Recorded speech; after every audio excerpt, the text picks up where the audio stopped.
আমার চাকরিপ্রার্থী ভাই ও বোনেরা, আশা করি আপনারা সবাই ভালো আছেন, সুস্থ আছেন। আপনাদেরকে অনেক অনেক প্রীতি এবং শুভেচ্ছা জানিয়ে শুরু করছি ৪৯তম বিসিএস এর বিষয়ভিত্তিক অংশ, কৃষি বিজ্ঞানের পঞ্চম ক্লাস। আমি আপনাদের সাথে আছি ধীমান অধিকারী। আমি ৪০তম বিসিএস এর একজন কর্মকর্তা। আমাদের আজকে মূলত হচ্ছে এগ্রিকালচারের পার্ট 1 এর লাস্ট ক্লাস, 5 নাম্বার লেকচার। আজকের ক্লাসে আমরা যে বিষয়গুলো নিয়ে আলোচনা করব: পেস্টিসাইডের formulation, mode of action, methods of application, then economic injury level and LD50, then integrated pest management, and at last agricultural extension. এই এগ্রিকালচারাল এক্সটেনশনের মধ্যে আমরা এডুকেশন, কমিউনিকেশন, ডিফিউশন এবং লিডারশিপ এই বিষয়গুলো সম্পর্কে জানবো।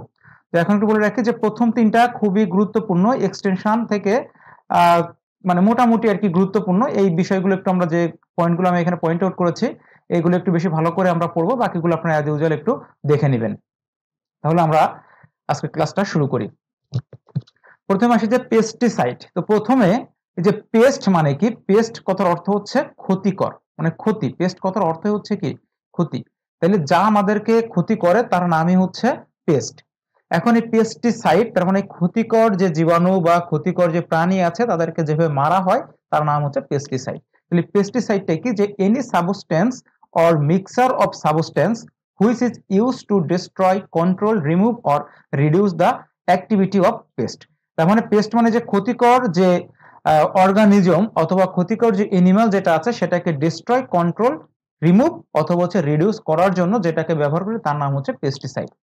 Pesticide in an is any organism that injures, damage or causes disease in plants. আমরা যেহেতু প্লান্ট নিয়ে পড়ছি, সেহেতু প্লান্টে যারা ইনজুর করে, ড্যামেজ করে এবং হচ্ছে রোগ তৈরি করে তাদেরকে বলা হয় হচ্ছে পেস্টিসাইড।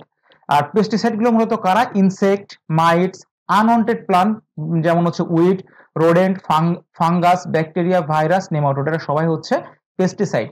আমরা 4 নাম্বার লেকচারে আমাদের মূলত পড়েছিলাম যে বিভিন্ন ধরনের রোগ এবং তার জন্য কোন কোন প্যাথোজেন এবং কোন ইনসেক্ট গুলো আছে। এই যে প্যাথোজেন, ইনসেক্ট, এরা সবগুলো হচ্ছে পেস্টিসাইড।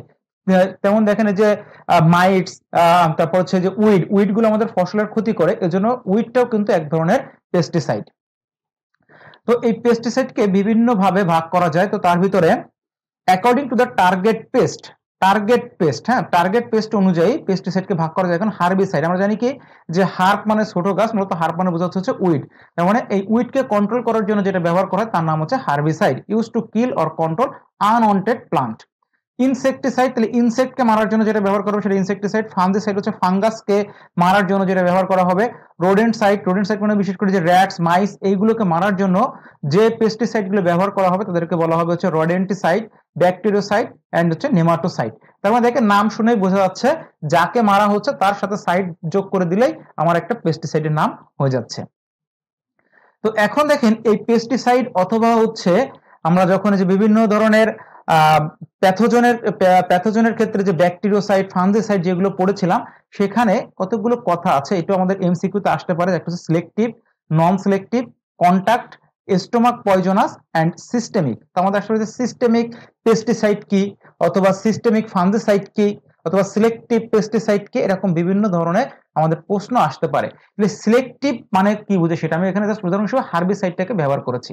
তার মানে দেখেন আমি একটু হচ্ছে যদি বাংলা আপনাদেরকে বুঝাই, যে আমি যখন কোনো পেস্টিসাইড কোন একটা নির্দিষ্ট একটা নির্দিষ্ট কমিউনিটির উপর মানে নির্দিষ্ট একটা কমিউনিটির উপর যখন আমি অ্যাপ্লাই করব, তখন সেটা অবশ্যই সিলেক্টিভ। যেমন ধরুন আমার মাঠে উইডও আছে, সেই সাথে আমার ধানও আছে। এখন আমি শুধুমাত্র উইড গুলোকে মারতে চাই, শুধুমাত্র উইড মানে আমার সিলেক্টিভ। তাহলে ওই উইডটাকে মারার জন্য আমি যে হার্বিসাইডটা ব্যবহার করব সেটা হতে হবে কি, সিলেক্টিভ হার্বিসাইড। এরকম সিলেক্টিভ হার্বিসাইড আলাদা আলাদাভাবে বিভিন্ন নাম আছে। তাহলে যখন কোনো কিছু একবারে স্পেশালি আমি ওই জিনিসটাকে মারতে চাই তখন আমরা ব্যবহার করব সিলেক্টিভ পেস্টিসাইড। একই রকমের নন সিলেক্টিভ কোনটা, নন সিলেক্টিভ হচ্ছে দেখুন মাঠে আমার ধান এবং উইড দুই রকমই আছে। আপনি যখন ওই নন সিলেক্টিভ কোনো হার্বিসাইড ব্যবহার করবেন তখন কিন্তু ধান এবং উইড সবকিছু হচ্ছে কি মারা যাবে। তাহলে আমরা কখন নন সিলেক্টিভ ব্যবহার করব, কখন সিলেক্টিভ ব্যবহার করব, এইগুলো আমাদের বুঝতে হবে। সিলেক্টিভ হচ্ছে যখন ক্ষতির পরিমাণটা কম তখন শুধুমাত্র আমরা সিলেক্টিভটা ব্যবহার করবো। আর যখন দেখবো যে আমাদের ক্ষতির পরিমাণ অনেক, মানে আমার হচ্ছে উইড এবং আচ্ছা যে ধান উভয়ে আমার প্যাথোজেন প্রচুর পরিমাণে ছড়াই পড়ছে, তখন আমরা কি করব, তখন আমরা পুরো মাঠটাকে এই নন সিলেক্টিভ যে পেস্টিসাইড আছে সেটা দিয়ে পুরো মাঠটাকে আমরা কন্ট্রোল করে তুলি। যখন হচ্ছে আমার ডিজিজের পরিমাণটা অনেক বেশি পরিমাণ বেড়ে যায় তখন আমরা নন সিলেক্টিভ গুলো ব্যবহার করি, আর যখন হচ্ছে আমাদের আয়ত্তের মধ্যে থাকে তখন আমরা সিলেক্টিভটা ব্যবহার করি। এই কন্টাক্ট, এটা কিন্তু একটু গুরুত্বপূর্ণ, কন্টাক্ট এবং হচ্ছে সিস্টেমিক। কন্টাক্ট এবং সিস্টেমিক, দেখেন কন্টাক্ট মানে হচ্ছে কি, কোনো কিছুর স্পর্শে আসা। ধরেন আমি একটা ফাঞ্জিসাইড হচ্ছে স্প্রে করলাম গাছের উপর, তো কন্টাক্টটা হচ্ছে যে ওই ফাঞ্জিসাইডটা যখনই কোনো ইনসেক্টের বা প্যাথোজনের স্পর্শে আসবে তখনই সেই প্যাথোজনটা হচ্ছে মারা যাবে। তার মানে যতক্ষণ পর্যন্ত আমার প্লান্টের উপরে আমার ফাঞ্জিসাইডটা থাকবে ততক্ষণ কোনো একটা প্যাথোজন হচ্ছে মারা যাবে। আর সিস্টেমিকটা হচ্ছে আমি একটা প্লান্টের উপরে ওইটা অ্যাপ্লাই করলাম, অ্যাপ্লাই করার পরে আমার ওই ফাঞ্জিসাইডটা প্লান্টের ভিতরে ঢুকে যাবে, প্লান্টের ভিতরে ঢুকে ও টিস্যুর ভিতরে যে ও থাকবে। এরপর যদি কোনো প্যাথোজেন ওই প্লান্টে আক্রমণ করে বা কোনো ইনসেক্ট এসে যদি ওই প্লান্টে আক্রমণ করে তাহলে সেই প্লান্ট বা ইনসেক্টটা হচ্ছে মারা, তাহলে সরি প্লান্ট না, তাহলে সেই ইনসেক্ট বা প্যাথোজেনটা হচ্ছে মারা যাবে। তাহলে সহজ কথায় কন্টাক্ট যেটা, কন্টাক্টটা হচ্ছে যখন ওই পেস্টিসাইডের কন্টাক্টে কোনো প্যাথোজেন বা ইনসেক্ট আসবে তখন মারা যাবে। আর সিস্টেমিকটা হচ্ছে আপনি পেস্টিসাইড অ্যাপ্লাই করছেন, সেটা কিন্তু গাছের মধ্যে ঢুকে গেল, এর পরবর্তীতে যদি কখনো প্যাথোজেন অথবা কোনো ইনসেক্ট আসে তখন হচ্ছে সে মারা যাবে। তাহলে কন্টাক্ট যেটা সেটা হচ্ছে কম ক্ষতিকর, হ্যাঁ কন্টাক্ট যেটা সেটা হচ্ছে কম ক্ষতিকর, আর সিস্টেমিক যেটা সেটা হচ্ছে বেশি ক্ষতিকর। বেশি ক্ষতিকর কারণ কি, এটা প্লান্টের যে টিস্যু, এই টিস্যুর ভিতরে কিন্তু সে অ্যাবজর্ব করে রাখে। তাহলে ওই প্লান্টটা যদি আমরা খাবার হিসেবে ব্যবহার করি তাহলে কিন্তু সেটা আমাদের বডিতেও চলে আসে। তো বেশিরভাগ ক্ষেত্রে এই যে ফার্মাররা এরা হচ্ছে বোঝে না, না বোঝার কারণে বা ফলন বেশি পাওয়ার কারণে এবং যাতে কোনো ধরনের কিছুতে আক্রমণ না করে এই জন্য হচ্ছে সিস্টেমিক পেস্টিসাইড গুলো তারা ব্যবহার করে। সিস্টেমিক পেস্টিসাইড ব্যবহার করলে হয় কি, দেখা গেলো বৃষ্টি হয়ে গেল, তারা হচ্ছে মাঠে পেস্টিসাইড অ্যাপ্লাই করলো, বৃষ্টি হইলো, কিন্তু তারপরেও কিন্তু সিস্টেমিক পেস্টিসাইড হলে সেটা হচ্ছে কাজ করবে কারণ সেটা প্লান্টের মধ্যে ঢুকে গেছে। কিন্তু যদি আপনি কন্টাক্ট পেস্টিসাইড ব্যবহার করেন তাহলে বৃষ্টি হয়ে গেলে কিন্তু এই পেস্টিসাইডটাও ধুয়ে চলে যাবে, তখন কিন্তু ওটাতে কাজ করবে না। এজন্য বেশিরভাগ ফার্মারেরা এই সিস্টেমিক পেস্টিসাইড যেটা এটা ব্যবহার করে, আর এই সিস্টেমিকটাই কিন্তু আমাদেরকে বেশি হচ্ছে ক্ষতি করে হচ্ছে সিস্টেমিক পেস্টিসাইডটা। তাহলে আমাদের এই সিস্টেমিক পেস্টিসাইড হচ্ছে চেষ্টা করতে হবে কম পরিমাণ ব্যবহার করার। এরপর হচ্ছে কি স্টোমাক পয়জন। স্টোমাক পয়জন মানে যখন আমার পেস্টিসাইডটা সরাসরি ইনসেক্টের স্টোমাকে যাবে, মানে ইনসেক্ট যখন সরাসরি ওইটা খাবে তখন হবে হচ্ছে কি স্টোমাক পয়জনাস। তার মানে আপনি মানে ইনসেক্ট গুলোকে দেখেই যখন আপনি অ্যাপ্লাই করবেন ইনসেক্টিসাইড তখনই সেটা হবে হচ্ছে স্টোমাক পয়জনাস। যেমন দেখেন, must be injected by the insect to be effective. তার মানে এখানে আমার কিছু ইনসেক্ট আছে, সেই ইনসেক্টের উপরে আপনি সরাসরি যখন অ্যাপ্লাই করবেন তখন সেটা হবে হচ্ছে স্টোমাক পয়জনাস পেস্টিসাইড বা ইনসেক্টিসাইড। তাহলে এই পাঁচটা একটু ভালোভাবে জাস্ট বেসিকটা মনে রাখবেন। আমি আরেকবার বলছি, সিলেক্টিভ যেটা একেবারে হচ্ছে নির্দিষ্ট করে আপনি কাকে মারতে চান তার উপরে হচ্ছে অ্যাপ্লাই করতে হবে। নন সিলেক্টিভ হচ্ছে কোনো নির্দিষ্ট না, আমার ফিল্ডে যা যা আছে সবকিছুকে যদি আমি মেরে ফেলতে চাই তখন হচ্ছে নন সিলেক্টিভ। কন্টাক্ট হচ্ছে আমি প্লান্টের উপরে যখন অ্যাপ্লাই করব সেই উপরে যতক্ষণ পর্যন্ত আমার পেস্টিসাইডটা থাকবে ততক্ষণ সে প্যাথোজেন অথবা ইনসেক্টকে হচ্ছে মারতে পারবে, এটা হচ্ছে কন্টাক্ট ইনসেক্টিসাইড। আর সিস্টেমিকটা হচ্ছে আমি অ্যাপ্লাই করার পর সেটা প্লান্টের মধ্যে চলে যাবে এবং মধ্যে যে একটা নির্দিষ্ট সময় পর্যন্ত তার অ্যাক্টিভিটিটা থাকবে ততক্ষণ যে প্যাথোজেন বা ইনসেক্ট যেটাই আক্রমণ করুক না কেন তারা হচ্ছে মারা যাবে। আর স্টোমাক পয়জন হচ্ছে সরাসরি আপনি যখন কোনো ইনসেক্ট বা পেস্টের উপরে এটা অ্যাপ্লাই করবেন তখন সেটা হচ্ছে স্টোমাক পয়জনাস পেস্টিসাইড। আশা করি এই পাঁচটা হচ্ছে আপনারা বুঝতে পারছেন। এরপর আসে হচ্ছে types of pesticide according to the chemical composition. এটা হচ্ছে খুবই গুরুত্বপূর্ণ, কেমিক্যাল কম্পোজিশনের উপর ভিত্তি করে পেস্টিসাইডকে বিভিন্ন ভাগে ভাগ করা যায়। তো আমি এখানে গুরুত্বপূর্ণ চারটা পেস্টিসাইড নিয়ে আসছি। প্রথমটা হচ্ছে অর্গানোফসফেট। দেখবেন এইটা খুবই মজার একটা ব্যাপার, কারণ দেখবেন আমরা অনেক রকম ইনসেকটিসাইড, হার্বিসাইড, ফাঙ্গিসাইডের নাম অহরহ শুনে থাকি, কিন্তু কোনটা আসলে কোন গ্রুপ এটা আমরা এইটা পড়ার পরে বুঝতে পারবো। দেখেন অর্গানোফসফেট, তাহলে এর মধ্যে আমার কি আছে, ফসফেট গ্রুপ আছে, কিন্তু মানে ফসফরাস আমার এটার মধ্যে আছে। তাহলে a class of insecticides that are highly toxic and disrupt the nervous system of insect. তাহলে এটা হচ্ছে যদি কোনো ইনসেক্টের উপরে অ্যাপ্লাই করা হয় সেই ইনসেক্টের নার্ভাস সিস্টেমটাকে সে নষ্ট করে দেয়। সেরকম পেস্টিসাইড গুলো কি আছে, ম্যালাথিয়ন, তারপর হচ্ছে ক্লোরিপাইরিফস, হ্যাঁ এইগুলো হচ্ছে আমার organophosphate. Due to their toxicity to humans and other non target organism it has been restricted in many countries. তার মানে এই অর্গানোফসফেট গুলো যদি আমি ফিল্ডে অ্যাপ্লাই করি কিন্তু তার টক্সিসিটিটা হিউম্যান এবং কিছু নন টার্গেট অর্গানিজমের উপরও হচ্ছে কাজ করে এবং প্রচুর পরিমাণে ক্ষতি করে। এই জন্য এই অর্গানোফসফেট যে কেমিক্যালটা আছে বা যে পেস্টিসাইডটা আছে সেটা হচ্ছে কিছু কিছু দেশে হচ্ছে রেস্ট্রিক্টেড করা, যে কোথায় কোথায় আপনি ব্যবহার করবেন এটা রেস্ট্রিক্টেড করা। এরপর এসেছে অর্গানোক্লোরাইডস। এটা হচ্ছে খুবই ক্ষতিকর, এটা হচ্ছে খুবই ক্ষতিকর, সব থেকে বেশি ক্ষতিকর হচ্ছে এই অর্গানোক্লোরাইড। দেখেন, an older class of pesticide including well known substance DDT. এই ডিডিটি পেস্টিসাইডটা কিন্তু বর্তমানে হচ্ছে ব্যান্ড। হ্যাঁ, এটা হচ্ছে আর এখন ব্যবহার করা হয় না, ব্যান্ড, এটা ব্যবহার করা হয় না, কারণ এটা হচ্ছে প্রচুর পরিমাণে ক্ষতি করে। ব্যান্ড, দেখেন পরে লিখছে banned or severely restricted due to their long persistence in the environment and tendency to accumulate the food chain। তার অর্থ হচ্ছে এই যে অর্গানোক্লোরিনস যে পেস্টিসাইড গুলো আছে এইগুলো যদি আপনি অ্যাপ্লাই করার পর আপনার ইনসেক্ট তো মারা যাবে, মারা যাওয়ার পরেও তার যে ক্ষতিকর প্রভাব ওইটা প্লান্টের মধ্যে থাকে এবং এই প্লান্টটা যখন মানুষ খায় তখন সেটা মানুষের মধ্যে এসেও সেটা হচ্ছে ইফেক্ট করে। তাহলে দেখেন এটা কিন্তু আপনার অনেকক্ষণ পর্যন্ত ফুড চেইনটা হচ্ছে নষ্ট করে দেয়। এই যে ফুড চেইনের সাথে অ্যাকুমুলেট হয়ে ফুড চেইনের ভিতরে এই অর্গানোক্লোরিনটা ঢুকে যায়, আর অর্গানোক্লোরিনটা এটা আমাদের মানবদের জন্য প্রচুর ক্ষতিকর। বিশেষ করে যে এখন প্রচুর পরিমাণে যে ক্যান্সার হচ্ছে, এই ক্যান্সারের জন্য কিন্তু অর্গানোক্লোরিন এই পেস্টিসাইডটা প্রচুর পরিমাণে দায়ী। তো এই পেস্টিসাইড এখন আর ব্যবহার করা হয় না, এখন মূলত ব্যবহার করা হয় হচ্ছে অর্গানোফসফেট এবং হচ্ছে কার্বামেট। এর পরে পড়বো কার্বামেট, এইগুলো হচ্ছে ব্যবহার করা হয়। তাহলে প্রথমটা বললাম অর্গানোফসফেট, দ্বিতীয়টা হচ্ছে অর্গানোক্লোরিন, 3 নাম্বার হচ্ছে অর্গানোকার্বামেটস। দেখেন অর্গানোকার্বামেটস আর অর্গানোফসফেট এই দুইটা হচ্ছে প্রায় একই, এই দুইটা হচ্ছে প্রায় একই। কেন? Similar to organophosphate in their mode of action. Mode of action মানে আগেরটা হচ্ছে নার্ভাস সিস্টেমটাকে ক্ষতি করতো এই অর্গানোফসফেটটা, আর কার্বোমেটটা হচ্ছে এই নার্ভাস সিস্টেমটাকে ক্ষতি করে। পার্থক্যটা কোথায়? পার্থক্য হচ্ছে কার্বোমেট হচ্ছে less persistent and less toxic. মানে অর্গানোফসফেট থেকে এটা হচ্ছে একটু কম পরিমাণের প্রভাবটা থাকে এবং এটা হচ্ছে তার থেকে একটু কম হচ্ছে ক্ষতিকর, হচ্ছে কম, কার্বোমেট হচ্ছে কম ক্ষতিকর। উদাহরণ হিসেবে কি আছে? উদাহরণ হিসেবে আছে কার্বাইল, এটা হচ্ছে কার্বামেটের হচ্ছে উদাহরণ। এরপর হচ্ছে বায়োপেস্টিসাইড। বায়োপেস্টিসাইড তো আমরা হচ্ছে নাম জানি অনেকগুলো, যেমন যে নিম অয়েল, মানে যে কোনো হচ্ছে এই থেকে মানে বায়োলজিক্যাল কোনো পার্টস থেকে যে পেস্টিসাইড গুলো তৈরি করা, এগুলোর ক্ষতির পরিমাণটা হচ্ছে কম। derived from natural materials such as animals, plants, bacteria or certain minerals। দেখেন যে ব্যাকটেরিয়া বলতে আমরা হচ্ছে যে গত দিনের ক্লাসে এখানে আমরা কিছু পড়ছিলাম বায়ো ফার্টিলাইজার। তো বায়ো ফার্টিলাইজারের ভিতরে একটা ছিল ট্রাইকোডার্মা। হ্যাঁ, একটা নাম আছে ট্রাইকোডার্মা। এই ট্রাইকোডার্মাটা কিন্তু একটা ফাঙ্গাস, কিন্তু সে ব্যাকটেরিয়াকে মারার জন্য এই ট্রাইকোডার্মাটা হচ্ছে ব্যবহার করা হয়। আমরা এখানে একটা পড়ছিলাম ব্যাকটেরিওফাজ। ব্যাকটেরিওফাজ হচ্ছে একটা ভাইরাস, কিন্তু সে ব্যাকটেরিয়াকে মেরে ফেলে। তাহলে এরা কি? এরা একটা বায়োপেস্টিসাইড। তাহলে ট্রাইকোডার্মা, তারপর হচ্ছে ব্যাকটেরিওফাজ, এইগুলো হচ্ছে আমার বায়োপেস্টিসাইড।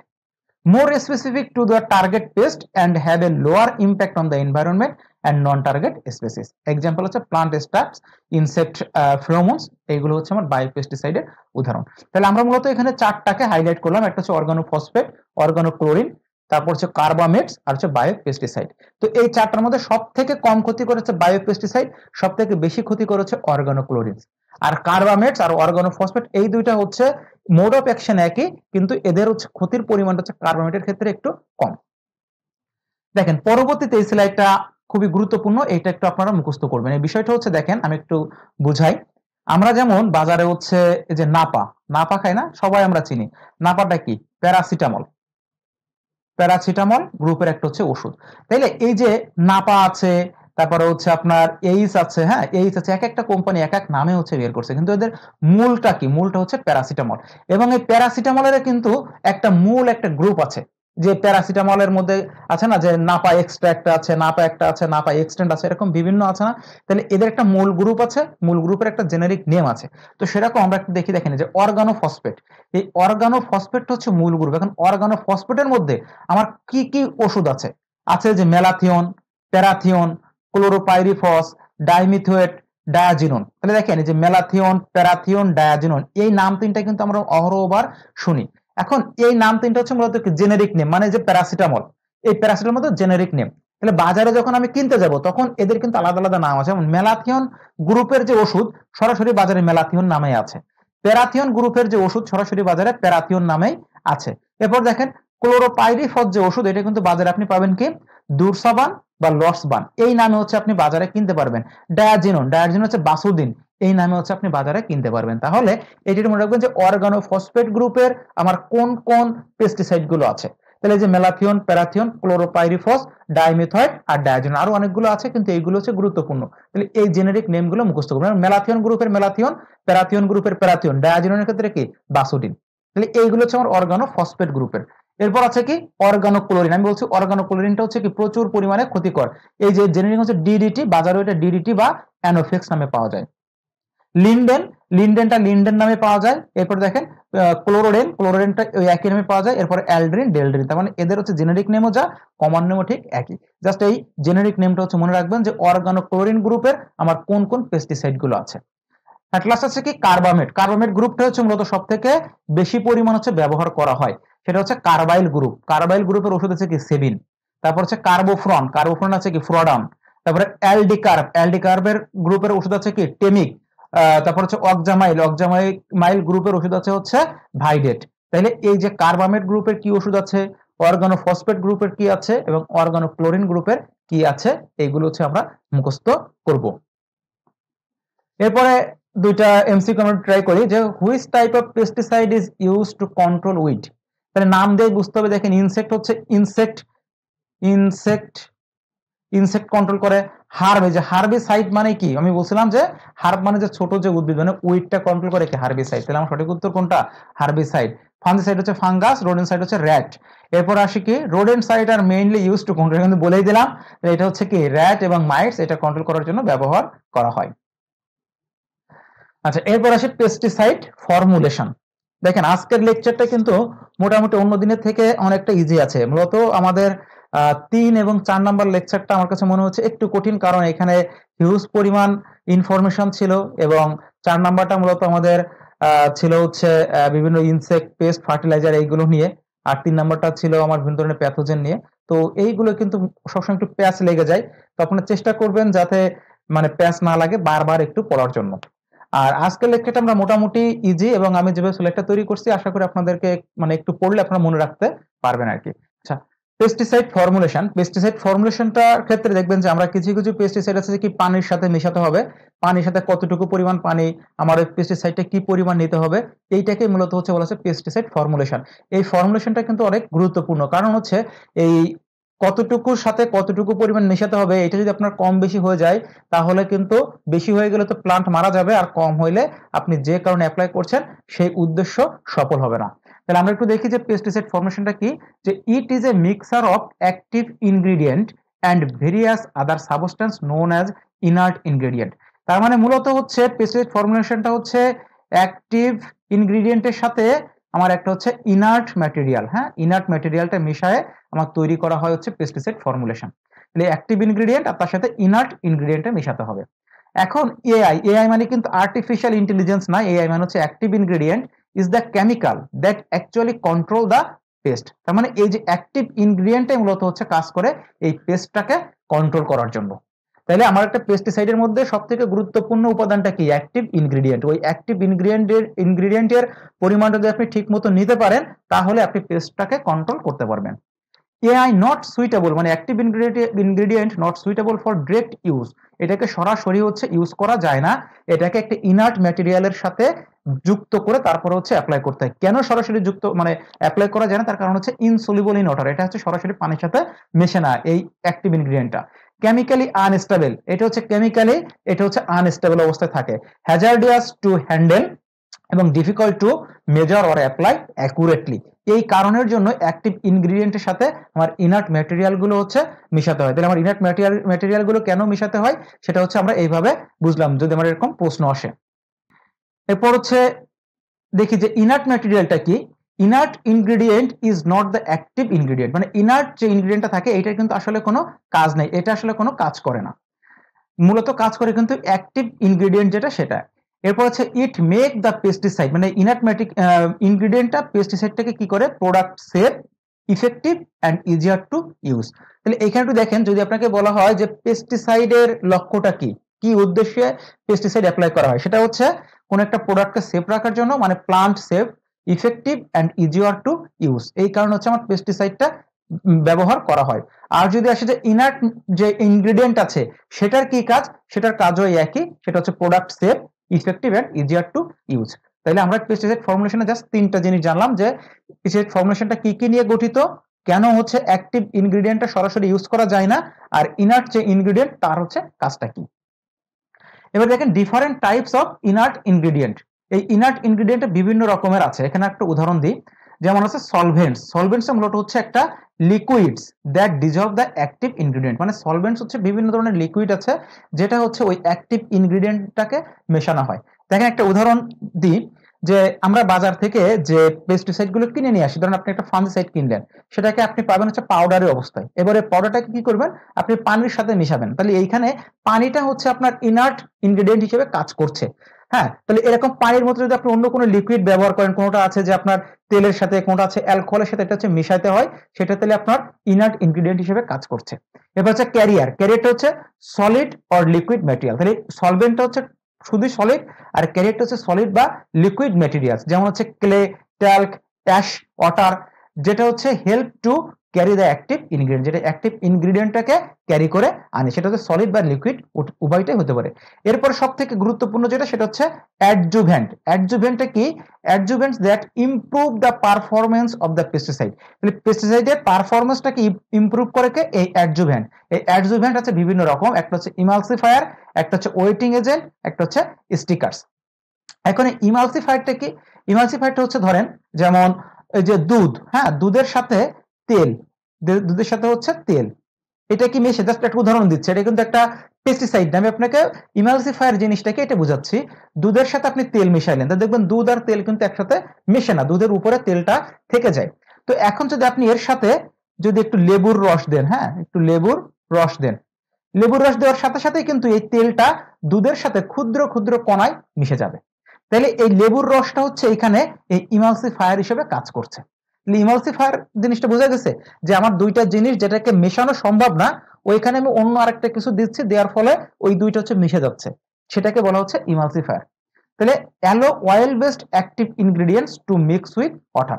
এখন দেখেন কি অয়েল বেসড অ্যাক্টিভ ইনগ্রেডিয়েন্ট যেটার মধ্যে আছে, যে তেল, তেল জাতীয় যে ইনগ্রেডিয়েন্ট গুলো আছে, যেটা সহজে পানি বা অন্য কোনো লিকুইডের সাথে মেশে না, সেইটাকে মেশানোর জন্য ওর ভিতরে কোনো একটা ইনগ্রেডিয়েন্ট দেওয়া হয়, তার নাম হচ্ছে ইমালসিফায়ার। এটা আমরা একটু পরে আরো ভালো করে বুঝবো। এরপর আসি ওয়েটিং এজেন্ট। ওয়েটিং এজেন্ট মানে যেটা হচ্ছে ভেজা কিছু, যে help to spread out on the plant surface. হতে পারে আপনার ওয়েটিং এজেন্ট হতে পারে কি, পানি হতে পারে। এবার হচ্ছে stickers, help to pesticide stick on the target surface or restrain the rain. তার মানে কি, আমি হচ্ছে পাতার উপরে দিলে পাতার উপরে লেগে থাকবে, পরবর্তীতে বৃষ্টি হয়, বৃষ্টিতে ধুয়ে চলে যাবে না। এই জন্য আমার ওই অ্যাক্টিভ ইনগ্রেডিয়েন্টের সাথে আমার হচ্ছে ইনার্ট ইনগ্রেডিয়েন্ট হিসেবে একটা স্টিকার্স ব্যবহার করতে হবে, যেটা হচ্ছে স্টিকি, মানে আঠালো জাতীয় কিছু ব্যবহার করতে হবে, যাতে আপনার ওই প্লান্টের গায়ে বা পাতার উপর ওটা হচ্ছে লেগে থাকে। তাহলে এই হচ্ছে আমার বিভিন্ন ধরনের ইনার্ট ইনগ্রেডিয়েন্ট। এরপর আসে যে ফর্মুলেশন অফ পেস্টিসাইড। এটা একটু দেখি, যে এটাকে তিনটা ভাগে ভাগ করা যায়। ফর্মুলেশন অফ পেস্টিসাইড হচ্ছে তিন প্রকার, একটা হচ্ছে ড্রাই, একটা হচ্ছে লিকুইড, আর একটা হচ্ছে গ্যাস। ড্রাই, লিকুইড আর হচ্ছে গ্যাস। এখন যে ড্রাই যে পেস্টিসাইড গুলো আছে, তার আবার দেখেন অনেকগুলো ভাগ আছে। ড্রাইটা আমরা ব্যবহার করতে পারি ডাস্ট হিসেবে, গ্রানুলস হিসেবে, ডাব্লিউপি মানে ওয়েটেবল পাউডার হিসেবে, ডাব্লিউডিপি মানে ওয়াটার ডিসপার্সেবল পাউডার হিসেবে, সলিউবল পাউডার হিসেবে, ক্যাপসুল হিসেবে এবং হচ্ছে বাইটস হিসেবে। তাহলে ড্রাই যে পেস্টিসাইড গুলো আছে, এইগুলো আমরা এই ফর্মে ব্যবহার করতে পারি। এরপর আসি যে লিকুইড যে পেস্টিসাইড গুলো আছে, সেটা আমরা দুইটা ফর্মে ব্যবহার করতে পারি। একটা হচ্ছে ইমালসিফিয়েবল কনসেন্ট্রেট, যেমন দেখেন আমাদের আগের লেকচারে এরকম ছিল যে আমার ছিল এরকম একটা বিষয় নাম, যেটা যেমন ডায়াথন M45EC। এই ইসি মানে ছিল ইমালসিফিয়েবল কনসেন্ট্রেট। তাহলে কোনো কিছু শেষে যদি ইসি থাকে, সেটা হচ্ছে ইমালসিফিয়েবল কনসেন্ট্রেট। কোনো কিছু শেষে যদি জি থাকে, তাহলে সেটা আমরা বুঝবো কি, সেটা হচ্ছে গ্রানুল আকারে পাওয়া যাচ্ছে। কোনো শেষে যদি ডাব্লিউপি থাকে, তাহলে আমরা বুঝে নেব কি ওয়েটেবল পাউডার আকারে পাওয়া যাচ্ছে। তাহলে এরকম পেস্টিসাইডের শেষে এরকম ইসি বা হচ্ছে ডি অথবা জি এরকম অক্ষর দেওয়া থাকে। এই অক্ষর দিয়ে আমরা বুঝবো যে আসলে কোনটা কোন ফর্মে এটা হচ্ছে পাওয়া যায়। তাহলে লিকুইডটা দুইটা ফর্মে পাওয়া যায়, একটা হচ্ছে ইমালসিফিয়েবল কনসেন্ট্রেট, আর একটা হচ্ছে অয়েল কনসেন্ট্রেট। এরপর হচ্ছে গ্যাসিয়াস। গ্যাসিয়াসটা হচ্ছে একটা হচ্ছে ফিউমিগ্যান্স, আর একটা হচ্ছে অ্যারোসল। এই ফর্ম হচ্ছে পাওয়া যায়। তাহলে এই শর্টটা মুখস্থ করে ফেলবেন। এটা হচ্ছে পেস্টিসাইড ফর্মুলেশন, পেস্টিসাইড ফর্মুলেশনটা কতভাবে করা যায় এবং সেগুলো হচ্ছে কি কি। পরীক্ষাতে আসতে পারে এইখান থেকে কোন একটা উঠাই দিয়ে বলতে পারে যে এটা হচ্ছে কি ড্রাই পেস্টিসাইড ফর্মুলেশন নাকি লিকুইড নাকি হচ্ছে গ্যাসিয়াস। তাহলে আপনার ড্রাইয়ের আন্ডারে কারা কারা আছে, লিকুইডের আন্ডারে কারা আছে, গ্যাসিয়াসের আন্ডারে কারা আছে, সেইগুলো আপনার মুখস্থ করতে হবে। এবার আসি এই যে তিনটা যে পেস্টিসাইড ফর্মুলেশন ছিল, ড্রাই, লিকুইড এবং গ্যাসিয়াস, এই তিনটার সুবিধাগুলো কি এবং অসুবিধাগুলো কি। তাহলে প্রথমে যেটা সেটা হচ্ছে ড্রাই বা সলিড যে ফর্মুলেশনটা আছে, সুবিধাগুলো কি দেখেন, easy to store and transport, এটা খুব সহজেই আপনি স্টোর করে রাখতে পারেন এবং ট্রান্সপোর্ট করতে পারবেন। Less flammable compare to the liquid, মানে লিকুইডের থেকে এটা হচ্ছে ফ্লেমেবল কম, মানে এখানে যদি কোনো আগুনের সংস্পর্শে আসে বা অনেক তাপ থাকে তাহলে এখান থেকে মানে মানে ফ্লেমেবল মানে কোনো দাহ্য কোনো কিছু এর মধ্যে থাকে না, ড্রাইটের মধ্যে দাহ্য কোনো কিছু থাকে না, কিন্তু বিশেষ করে যে অ্যারোসোল বা লিকুইড জাতীয় যেটা আছে ওর ভিতরে কিন্তু দাহ্য পদার্থ থাকে, মানে আগুনের সংস্পর্শে আসলে একটা দুর্ঘটনা ঘটতে পারে। Can be applied to soil or seeds, তারপর এই যে ড্রাই গুলো মূলত কোথায় ব্যবহার করা হয় দেখেন, সয়েল এবং হচ্ছে সিডে ডিরেক্টলি আপনি ব্যবহার করতে পারেন, সেটা হচ্ছে যে গ্রানুল বা প্লেট আকারে। Long shelf life for powders and granule, এবং এটা হচ্ছে কি সেলফ লাইফ মানে অনেক দিন পর্যন্ত কিন্তু এটা টিকে থাকে, মানে আপনি যখন এটা অ্যাপ্লাই করবেন এর ইফেক্টটা অনেক দিন পর্যন্ত থাকবে, এটাকে বলা হচ্ছে self life. Dryer long shelf life এবং এটা হচ্ছে সরাসরি সিড এবং হচ্ছে সয়েলে সরাসরি ব্যবহার করা যায়।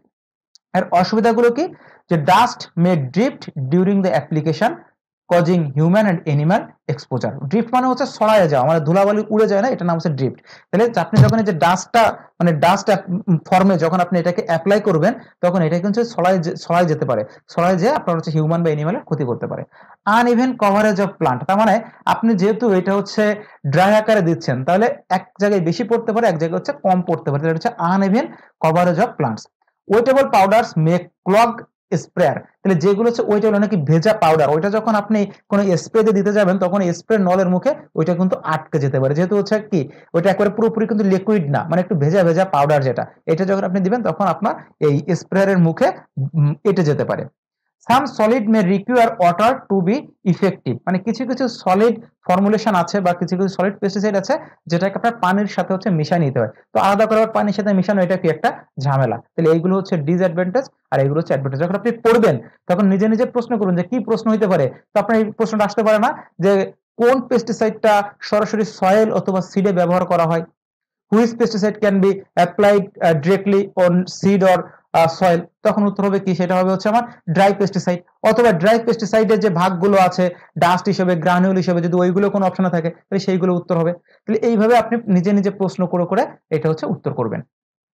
এরপর সে লিকুইড ফর্মুলেশন, এর সুবিধাগুলো কি, ইজি অ্যান্ড ইউনিফর্ম অ্যাপ্লিকেশন। দেখেন আগেরটাই কিন্তু ছিল কি আনইভেন অ্যাপ্লিকেশন, এটা হচ্ছে ইউনিফর্ম, যেহেতু আপনি লিকুইড অবশ্যই স্প্রে আকারে দিবেন, স্প্রে আকারে দিলে আপনার মোটামুটি সব জায়গায় সমানভাবে এটা ছড়ায় পড়বে। কুইক অ্যাকশন অন পেস্ট, এটা হচ্ছে আপনি খুব দ্রুতই পেস্টটাকে কন্ট্রোল করতে পারবেন, quick action. Good coverage on plant surface, এবং প্লান্ট সারফেসটাকে মোটামুটি ভালোভাবে এটা কাভার করতে পারে। সুইটেবল ফর লার্জ এরিয়া, দেখেন অনেক বড় ক্ষেতে আমরা হচ্ছে কিন্তু যে লিকুইড ফর্মুলেশনের মাধ্যমেই পেস্টিসাইড গুলো অ্যাপ্লাই করে থাকি, মানে স্প্রের মাধ্যমে ওখানে কিন্তু আমরা অ্যাপ্লাই করি। আর যখন হচ্ছে আপনি দেখেন যে ড্রাই বা সলিড কোনো পেস্টিসাইড দিবেন তখন কিন্তু আপনি হচ্ছে ওই স্প্রেতে দিতে পারবেন না, আপনার নিজে ম্যানুয়ালি যে প্রত্যেক গাছের গোড়ায় অথবা যে এলাকায় আপনি দিতে চান সেইখানে কিন্তু আপনার আলাদা আলাদা ভাবে দিতে হবে, তো ওইটা কিন্তু আরো বেশি সময় লাগবে, বড় মাঠের ক্ষেত্রে ওইটা করাটা একটু কষ্টসাধ্য ব্যাপার। এর ডিসঅ্যাডভান্টেজ গুলো কি, ডিসঅ্যাডভান্টেজ হচ্ছে সাম আর ফ্লেমেবল অর টক্সিক, মানে এটা হচ্ছে কি ফ্লেমেবল এবং হচ্ছে অনেক বেশি টক্সিক, কিন্তু ড্রাইটা কিন্তু কি ছিল, ড্রাইটা ছিল হচ্ছে কম ফ্লেমেবল, এটা হচ্ছে ফ্লেমেবল কম ছিল। রিস্ক অফ ফাইটোটক্সিসিটি, ফাইটোটক্সিসিটি মানে এটা যদি বেশি পরিমাণ পড়ে তাহলে প্লান্ট ড্যামেজ হয়ে যাবে। কিছু কিছু পেস্টিসাইড আছে যেটা যদি বেশি হয় দেখবেন যে সাথে সাথেই মানে ঘন্টা দুয়েকের মধ্যে আপনার গাছ কিন্তু মারা যায়। Required careful handling and mixing, এই যে মিক্সিং মানে ওই যে আমরা বললাম যে লিকুইড ফর্মুলেশন, এই ফর্মুলেশন করার জন্য যে অ্যাক্টিভ ইনগ্রেডিয়েন্ট আর ইনার্ট যে ম্যাটেরিয়ালটা আছে এই দুটো মিশানোটা কিন্তু খুব সতর্কতার সহিত করতে হবে, এটা যদি কম বেশি হয় তাহলে কিন্তু খুব বড় ধরনের সমস্যা হতে পারে। এবং শর্টার শেলফ লাইফ দেন হচ্ছে সলিড, তাহলে সলিডের থেকে সেলফ লাইফটা কম, মানে এর অ্যাক্টিভিটিটা কম সময় পর্যন্ত থাকবে, যেটা হচ্ছে আমার সলিড ফর্মুলেশনের ক্ষেত্রে বা সলিড পেস্টিসাইডের ক্ষেত্রে যেটা বেশি সময় ধরে ছিল। 3 নাম্বারটা আছে হচ্ছে গ্যাসিয়াস ফর্মুলেশন। দেখেন গ্যাসিয়াস ফর্মুলেশনটা কোন ক্ষেত্রে আমার লাগে, এটা হচ্ছে পেনিট্রেট ইনঅ্যাক্সেসিবল এরিয়াস, তার মানে দেখেন সরাসরি soil, storeyed grain, enclosed space, তার মানে দেখেন এটাও কিন্তু আপনি সরাসরি সয়েলে দিতে পারেন। এবং স্টোর গ্রেইন মানে ধরেন আপনি ধান গম এগুলো স্টোর করে রাখছেন, ওখানে আমার কি বিভিন্ন ধরনের পেস্টের আক্রমণ হতে পারে, সেখানে আপনি গ্যাসিয়াস ফর্মুলেশনের মাধ্যমে পেস্টিসাইডটা আপনি অ্যাপ্লাই করবেন। এবং এটা দেখেন এনক্লোজড স্পেস, মানে যেটা হচ্ছে কি ঢাকা জায়গা, আমরা যখন স্টোর করি কোনো কিছু তখন সেই জায়গাটা কিন্তু কি এনক্লোজ থাকে, তাহলে এই এনক্লোজড জায়গার জন্য আমার মূলত ব্যবহার করা হয় কাকে, গ্যাসিয়াস ফর্মুলেশনটাকে। আর সরাসরি যদি আপনি সয়েল বা সিড, তখন কোনটা, সেটা হচ্ছে ড্রাই। আর গ্যাসিয়াসটাও কিন্তু সয়েলের ক্ষেত্রে ব্যবহার করা যায়, তবে বেশি উপযুক্ত কোথায়, বেশি উপযুক্ত হচ্ছে যে স্টোরেড গ্রেইন এবং এনক্লোজড যে স্পেস সেইখানে হচ্ছে বেশি appropriate. Very effective against soil pest and store product pest. দেখেন খুবই ইফেক্টিভ কোথায়, সয়েল পেস্টের ক্ষেত্রে এবং স্টোর প্রোডাক্ট পেস্টের ক্ষেত্রে এটা সব থেকে বেশি গুরুত্বপূর্ণ। Can cover large areas quickly, যেহেতু আমি ফগিং আকারে মানে ধোয়া আকারে দিতে পারি, সেহেতু খুব অল্প সময়ের ভিতরে অনেক বড় জায়গায় আমি এটা হচ্ছে অ্যাপ্লাই করতে পারবো।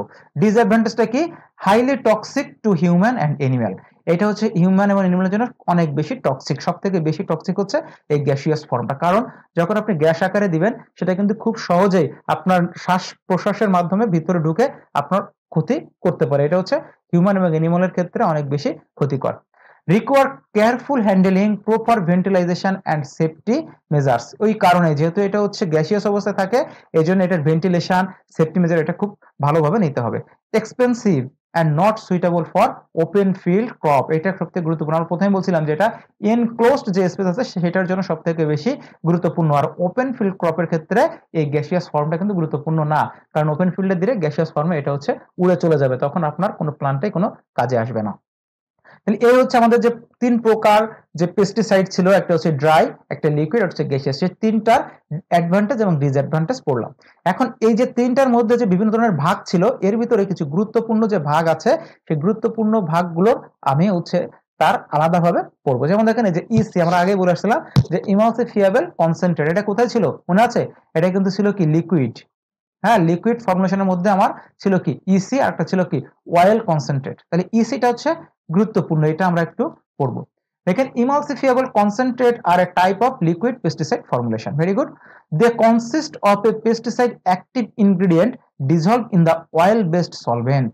তাহলে দেখেন আমরা ওই যে মনে আছে এই যে সলভেন্ট মানে ছিল কোনটা, সলভেন্ট হচ্ছে লিকুইড, এটা একটা ইনার্ট ইনগ্রেডিয়েন্ট হিসেবে কাজ করতো, তাহলে এই যে ইসি যেগুলো থাকবে মানে ইমালসিফিয়েবল কনসেন্ট্রেট সেগুলো মিশাতে হবে কার সাথে, অয়েল বেসড যে সলভেন্ট গুলো আছে তার সাথে। তাহলে এই অয়েল বেসড সলভেন্টের সাথে মেশানোটাকে বলা হয় কি ইমালসিফায়ার। যে একটু আগে আমাদেরকে বুঝাইলাম মনে আছে যে ইমালসিফায়ার জিনিসটা কি, যে আপনি যখন তেল জাতীয় কোনো একটা কিছুর সাথে আর একটা ইনগ্রেডিয়েন্ট যখন মিশাবেন তখন তেলের সাথে কিন্তু সহজে ওই অ্যাক্টিভ ইনগ্রেডিয়েন্টটা সহজে মেশে না। তাহলে যেমন দেখেন আমি একটা ধরলাম, এখানে এ হচ্ছে একটা অ্যাক্টিভ ইনগ্রেডিয়েন্ট এবং এটা আপনি মিশাবেন কিসের সাথে, অয়েলের সাথে, এই অ্যাক্টিভ ইনগ্রেডিয়েন্টটা খুব ভালোভাবে হচ্ছে অয়েলের সাথে মিশবে না, তখন আপনি এখানে অন্য আর একটা কোনো উপাদান এক্স ওয়াই জেড কোনো একটা উপাদান আপনি হচ্ছে মিশাবেন, যার প্রভাবে এই অয়েল আর অ্যাক্টিভ ইনগ্রেডিয়েন্ট দুইটা হচ্ছে মিশে যাবে। তাহলে এই যে এক্সটা আপনি মিশালেন, এই এক্স এর নামই হচ্ছে ইমালসিফায়ার। তাহলে দেখেন এখানে সেই কথাটাই লেখা হয়েছে, they consist of a pesticide active ingredient dissolved in the oil based solvent along with a substance called an emulsifier। তাহলে ইমালসিফায়ার হচ্ছে এই যে তেল এবং অ্যাক্টিভ ইনগ্রেডিয়েন্ট মিশানোর জন্য, ভালোভাবে মিশানোর জন্য অন্য আরেকটা যে ইনগ্রেডিয়েন্ট আমি ব্যবহার করছি তার নাম হচ্ছে আমার ইমালসিফায়ার। এই যে আমি একটা ইনগ্রেডিয়েন্ট এক্স ধরে নিলাম, এই ইমালসিফায়ারটা হচ্ছে এই এক্স। আর এই যে অ্যাক্টিভ ইনগ্রেডিয়েন্ট অয়েল আর এই ইমালসিফায়ার এই তিনটাকে একসাথে মিশায়ে যখন আপনি ফিল্ডে অ্যাপ্লাই করবেন তখন এর সাথে কি মিশাবেন, পানি মিশাবেন না, আপনার এইটুকু হচ্ছে পেস্টিসাইড, এবার এর সাথে আপনি আলাদা করে কি মিশাবেন, পানি মিশে একটা সলিউশন তৈরি করবেন না, ওই সলিউশনটার নাম হচ্ছে ইমালশন। তাহলে ইমালসিফায়ার এবং অ্যাক্টিভ ইনগ্রেডিয়েন্ট এবং অয়েল এইটা মিলে পানির সাথে মিশে আপনি কি তৈরি করবেন, সলিউশন তৈরি করবেন, ওই সলিউশনটাকে বলা হয় হচ্ছে ইমালশন। তাহলে ইমালশন হচ্ছে কি একটা সলিউশন, আর ইমালসিফায়ার হচ্ছে যে ইনগ্রেডিয়েন্টটা আপনি মিশাচ্ছেন যার কারণে তেল এবং এই অ্যাক্টিভ ইনগ্রেডিয়েন্ট একসাথে মিশে যাচ্ছে, সেটার নাম হচ্ছে emulsifier. When active ingredient mix with water, the emulsifier allows the oil and water to combine, forming a milky white mixture known as emulsion। আশা করি বুঝতে পারছেন, আপনারা আগে বাংলাটা বুঝে নেন, তারপর হচ্ছে আপনারা এটা ইংরেজিটা পড়ে বুঝে নেবেন, আমি তো বুঝাই দিলাম। তাহলে বুঝা গেল। যদি আমি আরেকবারও যদি বলি, ধরেন এই যে দুধের সাথে হচ্ছে তেল, এটা হচ্ছে মেশানা, এই দুধের সাথে তেল এটা মেশানোর জন্য আমি ব্যবহার করতেছি হচ্ছে লেবুর রস। এই লেবুর রসটার নামই হচ্ছে ইমালসিফায়ার। এখন যে দুধ, তেল আর লেবুর রস, এই তিনটা তেল একসাথে কি হলো, আমার দুধ আর তেল এখন কি আমার মিশে গেল না একসাথে। এবার এই দুধ আর তেলটা মিশে গেল, এখন দুধ তেল এর সাথে যখন আপনি পানি যোগ করছেন, পানি, তখন এটাকে বলা হলো হচ্ছে ইমালশন, তখন বলা হলো হচ্ছে ইমালশন। তাহলে এইটাই ঠিক পেস্টিসাইডের ক্ষেত্রে এই ঘটনাটাই ঘটে, জাস্ট বোঝানোর স্বার্থে আমি এই দুধ তেলের উদাহরণটা নিয়ে আসলাম। এখন এই ইমালসিফিয়েবল কনসেন্ট্রেট হচ্ছে দুই প্রকার, একটা হচ্ছে অয়েল ইন ওয়াটার আর একটা হচ্ছে ওয়াটার ইন অয়েল। তার মানে একটা হচ্ছে আপনি পানির মধ্যে হচ্ছে তেল ঢালবেন, এখানে হচ্ছে ওয়াটারটা হচ্ছে মনে রাখবেন, ওয়াটারটা হচ্ছে এখানে এক্সটার্নাল, এক্সটার্নাল ওয়াটারটা হচ্ছে এক্সটার্নাল, আর অয়েলটা হচ্ছে ইন্টারনাল। তার মানে ওয়েল ইন ওয়াটার মানে অয়েল ইন ওয়াটার মানে পানির মধ্যে তেল, তাহলে পানিটা হচ্ছে কি পানির মধ্যে দিচ্ছে, যার মধ্যে দেবে সে হচ্ছে এক্সটার্নাল সোর্স হিসেবে কাজ করে, তাহলে ওয়াটারটা হচ্ছে এক্সটার্নাল আর অয়েলটা হচ্ছে ইন্টারনাল। পরেরটা কি ওয়াটার ইন অয়েল, অয়েলের মধ্যে হচ্ছে ওয়াটার, তাহলে অয়েলের মধ্যে, তাহলে অয়েলটা হচ্ছে এক্সটার্নাল, ওয়াটারটা হচ্ছে ইন্টারনাল। তাহলে এই ইসি হচ্ছে দুই রকম, একটা হচ্ছে ওডব্লিউ, ওডব্লিউ মানে অয়েল ইন ওয়াটার, আর একটা হচ্ছে ডাব্লিউও, সেটা হচ্ছে ওয়াটার ইন অয়েল। তাহলে এই ইমালসিফিয়েবল কনসেন্ট্রেশন যেটা আছে এর সুবিধাগুলো কি কি, আমার ওই যে লিকুইড যা ছিল, হ্যাঁ এই যে লিকুইড যেগুলো ছিল ওই লিকুইডের যা সুবিধা, এর সুবিধাও দেখেন প্রায় একই, easy to handle and apply, uniform coverage, good absorption and less likely to clog nozzle.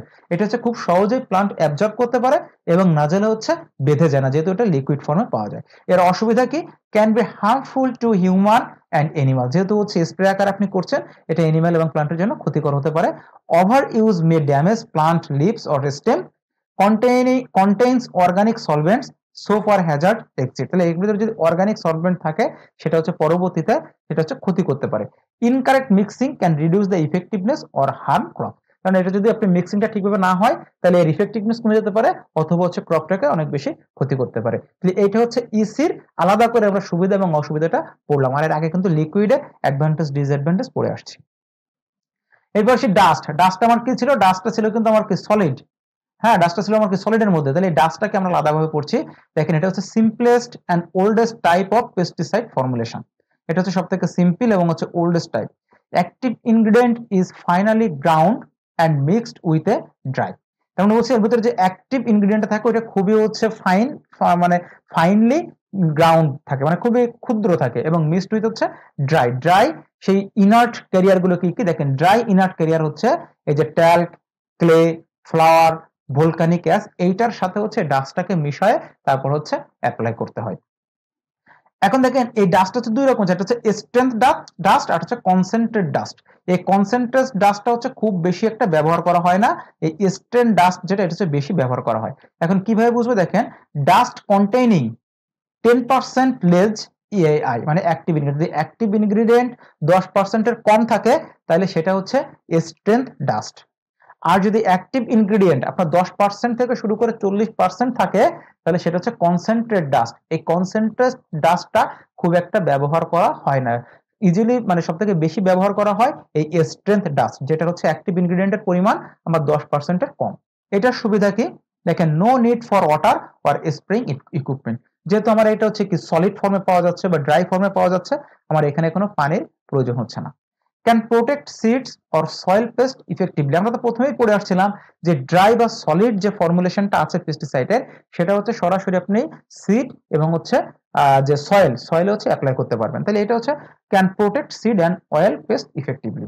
পাউডারস are generally stable, এবং আমরা এটা পড়ছিলাম যে যেটা হচ্ছে সলিড পেস্টিসাইড ছিল সেটা শেলফ লাইফটা অনেক বেশি, তাহলে এটাও কি আমার অনেক বেশি সময় স্টেবল থাকবে। আর simple formulation inexpensive to produce.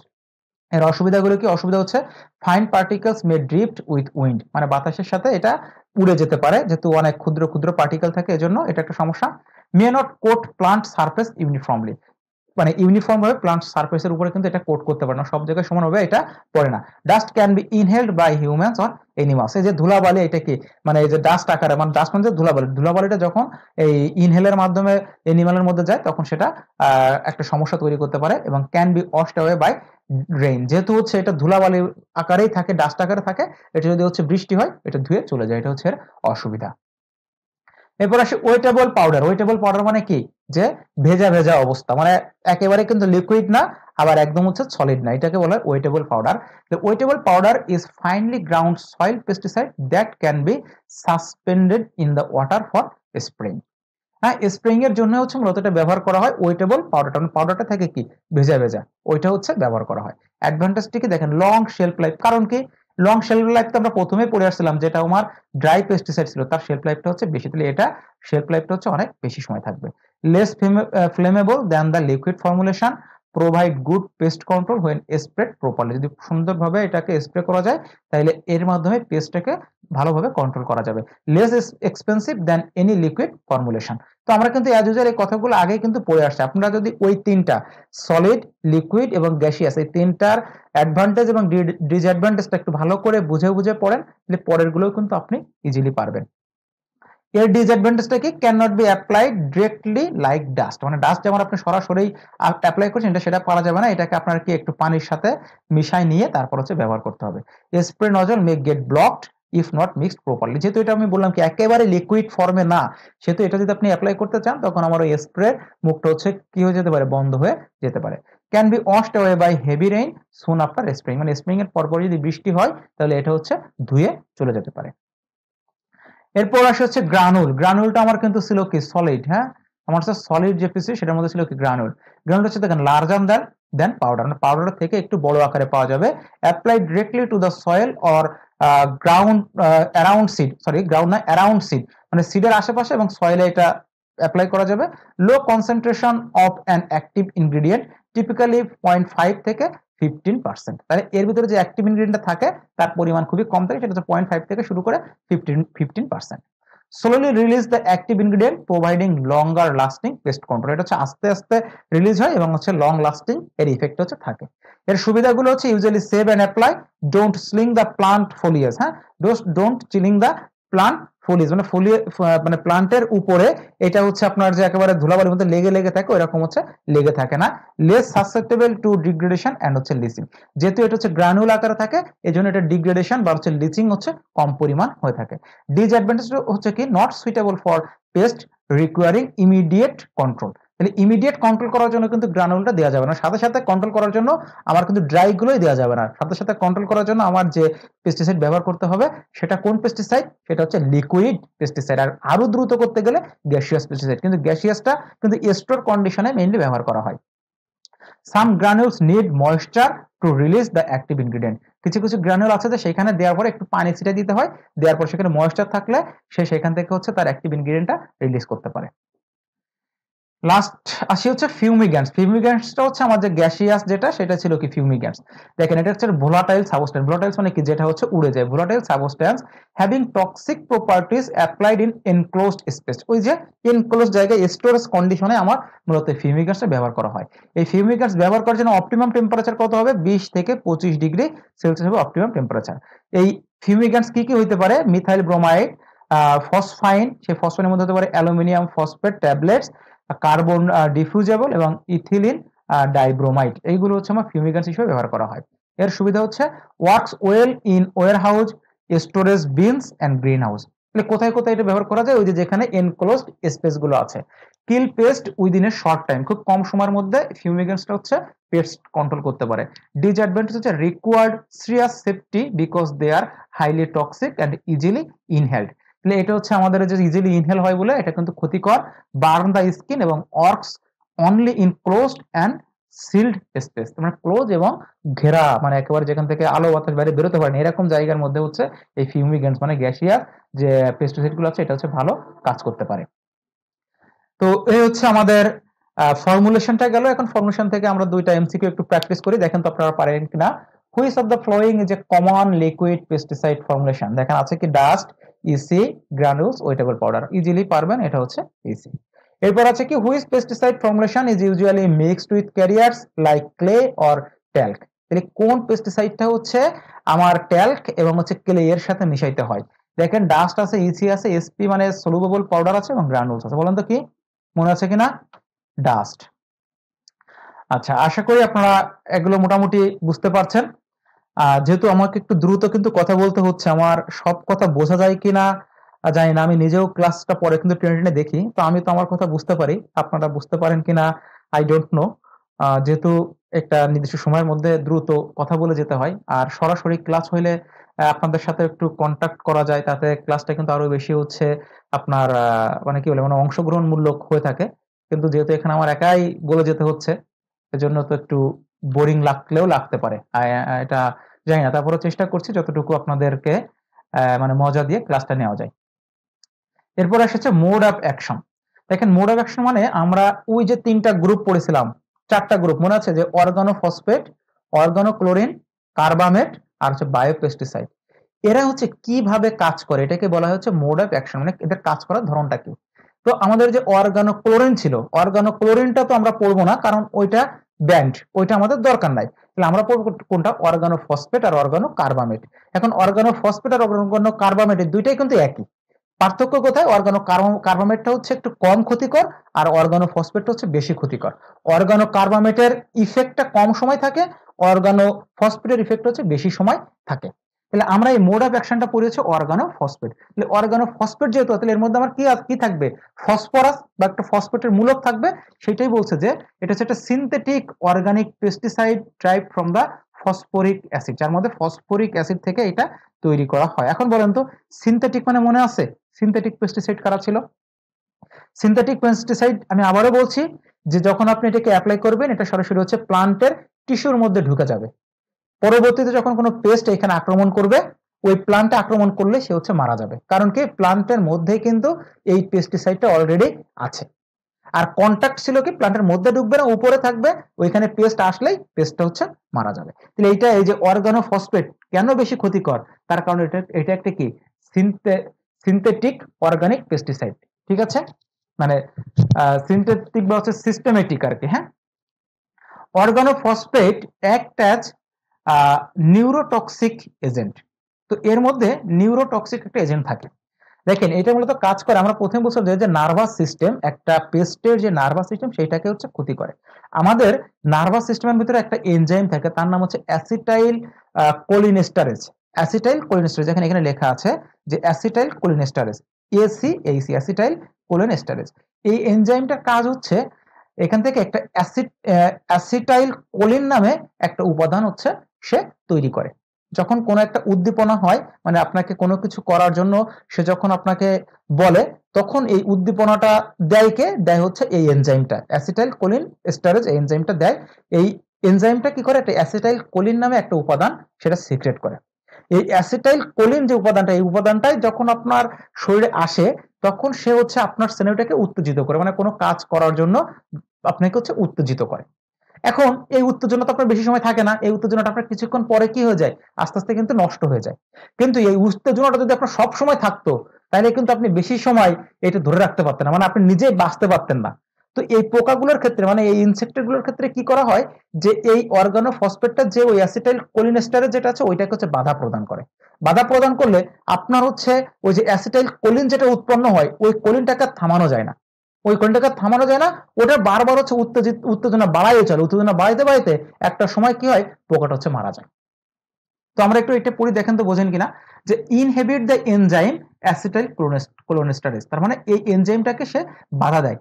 এই এনজাইমটার কাজ কি, which responsible for breaking down the acetylcholine, যেটা বললাম যে অ্যাসিটাইল কোলিন একটা উপাদান তৈরি হয়, এইটাকে ভাঙার জন্য কাজ করে হচ্ছে আমার এই এনজাইমটা। এখন যেহেতু এই যে পেস্টিসাইড অর্গানোফসফেট, এটা কি করে, এই এনজাইমটা তৈরি করতে বাধা প্রদান করে। বাধা প্রদান করলে যে অ্যাসিটাইল কোলিন উৎপন্ন হইলে এটাকে সে ভাঙতে পারবে না। আর না ভাঙতে পারলে কি করে, দেখেন এই যে অ্যাসিটাইল কোলিনেস্টারেজ যেটা কাজ করতে পারে না, কাজ করতে না পারলে এই অ্যাসিটাইল কোলিন এটা হচ্ছে জমে যায়। জমে গেলে আমাদের যে স্নায়ুটা বারবার উত্তেজিত হয়, আর এই বারবার উত্তেজিত হয়ে পোকাটা হচ্ছে মারা যায়। এই হচ্ছে মোড অফ অ্যাকশন। তাহলে আপনারা মনে রাখবেন যে অর্গানোফসফেটটা মূলত কাজ করে কোথায়, আমাদের নার্ভাস সিস্টেমে। নার্ভাস সিস্টেমে যে একটা এনজাইম আছে, তার নাম অ্যাসিটাইল কোলিনেস্টারেজ। এই এনজাইমটাকে সে সিক্রেট করতে বাধা প্রদান করে। এই এনজাইমের কাজটা কি, এনজাইমের কাজ হচ্ছে যে অ্যাসিটাইল যে কোলিন যে উপাদানটা আছে, ওইটাকে হচ্ছে ভেঙে ফেলা। তো ওইটাকে সে ভাঙতে পারে না, আর ওই অ্যাসিটাইল কোলিনটা কি করে, আমাদের স্নায়ুটাকে বারবার হচ্ছে উত্তেজিত করে। ওই উত্তেজিত হইতে হইতে ওইটা আমাদের স্নায়ুটা বারবার উত্তেজিত হইলে সেটা আস্তে আস্তে কিন্তু আমাদের হচ্ছে মানে মানে ক্ষতির দিকে নিয়ে যায়, এবং ক্ষতি করতে করতে একসময় হচ্ছে সেটা মারা যায়। তাহলে এই হচ্ছে এদের মোড অফ অ্যাকশন। আর যখন আপনি কার্বামেটের ক্ষেত্রে আসবেন, কার্বামেট, দেখেন কার্বামেটের ক্ষেত্রে যখন আপনি আসবেন, কার্বামেট, হ্যাঁ কার্বামেট। কার্বামেটের ক্ষেত্রেও ঠিক একই, সেও ওই অ্যাসিটাইল কোলিনেস্টারেজটাকে বাধা প্রদান করে এবং এই যে অ্যাসিটাইল কোলিন, এই অ্যাসিটাইল কোলিনটাকে তখন ভাঙতে পারে না। এখন এই ইফেক্টটা হচ্ছে বেশি সময়ের জন্য না, এটা খুব অল্প সময়ের জন্য। দেখা যাচ্ছে অল্প সময়ের জন্য সে ওই অ্যাসিটাইল কোলিনেস্টারেজ উৎপাদনটাকে বাধা তৈরি করছে। সেটা হইতে পারে ধরেন আপনার 2 ঘন্টা 5 ঘন্টার জন্য, তারপরে আবার সে কি করতে পারে, ওই বাধা সে প্রদান করে না, তার ইফেক্টটা হচ্ছে নষ্ট হয়ে যায়। এই জন্য হচ্ছে কার্বামেট গ্রুপের যে পেস্টিসাইড গুলো আছে এগুলো হচ্ছে কম ক্ষতিকর, আর অর্গানোফসফেটের ক্ষেত্রে যে পেস্টিসাইড গুলো আছে এগুলো হচ্ছে বেশি ক্ষতিকর। কিন্তু যখন হচ্ছে আপনার ফিল্ডে দেখবেন যে অ্যাটাকটা অনেক বেশি, তখন আপনি অর্গানোফসফেট গ্রুপের এটা ব্যবহার করবেন। আর যখন দেখা যাবে কি যে ফিল্ডে এর অ্যাটাকটা কম, তখন আপনি কার্বামেট গ্রুপের যে পেস্টিসাইড আছে সেগুলো হচ্ছে ব্যবহার করতে হবে। এরপর হচ্ছে রেসিডুয়াল ইফেক্ট। রেসিডুয়াল ইফেক্ট মানে আমরা একটা পেস্টিসাইড অ্যাপ্লাই করার পর তার ইফেক্টটা কতক্ষণ পর্যন্ত থাকে তার নাম হচ্ছে রেসিডুয়াল ইফেক্ট। তার মানে lasting action of a pesticide after east application. Lasting action of a pesticide after east application, application করার পর সে কতক্ষণ পর্যন্ত লাস্টিং করে তার নাম হচ্ছে residual effect. Pesticide remains active on the crop, soil or environment for some days or weeks and continues to control pest। মানে এরা হচ্ছে কয়েকদিন বা উইক অথবা হচ্ছে একটানা এর ইফেক্টটা থাকতেই থাকে। এই যে অর্গানোক্লোরিন, তার উদাহরণ ছিল কি ডিডিটি, অ্যালড্রেন, হেপ্টোক্লোর, এদের হচ্ছে হাই রেসিডুয়াল ইফেক্ট। আমরা তো বলছিলামই যে অর্গানোক্লোরিন এটা হচ্ছে ব্যান্ড করা, এটা হচ্ছে হাই রেসিডুয়াল ইফেক্ট। যেমন যেমন দেখেন এটা কিন্তু কয়েক মাস থেকে কয়েক বছর পর্যন্ত এর ইফেক্টটা থেকে মানে থাকে। আর এই যে অর্গানোফসফেট এবং হচ্ছে কার্বামেট, এইটার ইফেক্টটা হচ্ছে কম, লো রেসিডুয়াল ইফেক্ট। এটা হচ্ছে ব্রেকডাউন কুইকলি এবং শর্ট লিভড অ্যাকশন। রেসিডুয়াল ইফেক্টটা হচ্ছে মূলত এটা যে কতক্ষণ পর্যন্ত ওই কেমিক্যাল বা ওই পেস্টিসাইডের ইফেক্টটা হচ্ছে থাকে। এখন এইখানে যে জিনিসটা আমি দিয়েছি এটা শখটা একটু গুরুত্বপূর্ণ, দেখেন আমি একটু বুঝাচ্ছি। এখানে আছে যে plant products useful as insecticides, এটাকে বলা হচ্ছে বোটানিক্যাল ইনসেকটিসাইড। মানে আমরা যখন হচ্ছে কোনো কেমিক্যাল ব্যবহার না করে আমরা কোনো প্লান্টের এক্সট্রাক্ট ব্যবহার করি তখন সেটাকে বলা হচ্ছে বোটানিক্যাল ইনসেকটিসাইডস। তাহলে insecticides drive from plants that are used to control or repel the insect pest. তার মানে হচ্ছে আমার এই যে উদ্ভিদ থেকে যে মানে যে উপাদানগুলো আমরা হচ্ছে কোনো ইনসেক্ট ধ্বংসের জন্য ব্যবহার করে সেটাকে বলা হচ্ছে বোটানিক্যাল ইনসেকটিসাইড। যেমন দেখুন আছে যে নিম, পাইরিথ্রাম, টোবাকো, তারপরে বিভিন্ন ধরনের প্লান্টের ডেব্রিজ, চিলি, গার্লিক, হ্যাঁ এরকম বিভিন্ন ধরনের যে প্লান্ট আছে এই প্লান্ট গুলো আমরা কি করি, আমরা বিভিন্ন ধরনের পেস্টের ক্ষেত্রে ব্যবহার করি। এটাকে আমরা কিন্তু বায়োলজিক্যাল কন্ট্রোল আমরা কিন্তু বলে থাকি, বায়োলজিক্যাল কন্ট্রোল। হ্যাঁ আমরা কেমিক্যাল না করে আমরা যে অর্গানিক যদি কোনো কন্ট্রোল করতে চাই তার ক্ষেত্রে আমরা এই বোটানিক্যাল ইনসেকটিসাইড গুলো ব্যবহার করি। এখন দেখেন এই যে নিম, নিমের মধ্যে আমার মূলত অ্যাক্টিভ যে ইনগ্রেডিয়েন্ট তার নামটা কি, তার নাম হচ্ছে অ্যাজাড্রিসাটিন, হ্যাঁ ডাইরেক্টসিকটিন, অ্যাজাডাইরেক্টিন, হ্যাঁ এটা একটু মনে রাখবেন। যাই হোক উচ্চারণটা একটু কঠিন মনে হচ্ছে। পাইরেথিয়ামের এটা হচ্ছে পাইরিথ্রিনস, টোবাকোর ভিতরে নিকোটিন, এবারে ডেব্রিসের ভিতরে হচ্ছে রোটেনিন, হ্যাঁ এইভাবে হচ্ছে অসিলের ভিতরে ক্যাপাসেসিন, এই নামগুলো হচ্ছে মনে রাখবেন। টার্গেটেড পেস্ট এটা আপনার না পড়লেও চলবে, এটা দরকার নাই, আমি দিয়ে রাখছি জাস্ট একবার দেখলেন, কারণ এটা বেশিরভাগই যে ইনসেক্ট গুলো আছে এই ইনসেক্টের ক্ষেত্রে মূলত এগুলো ব্যবহার করা হয়।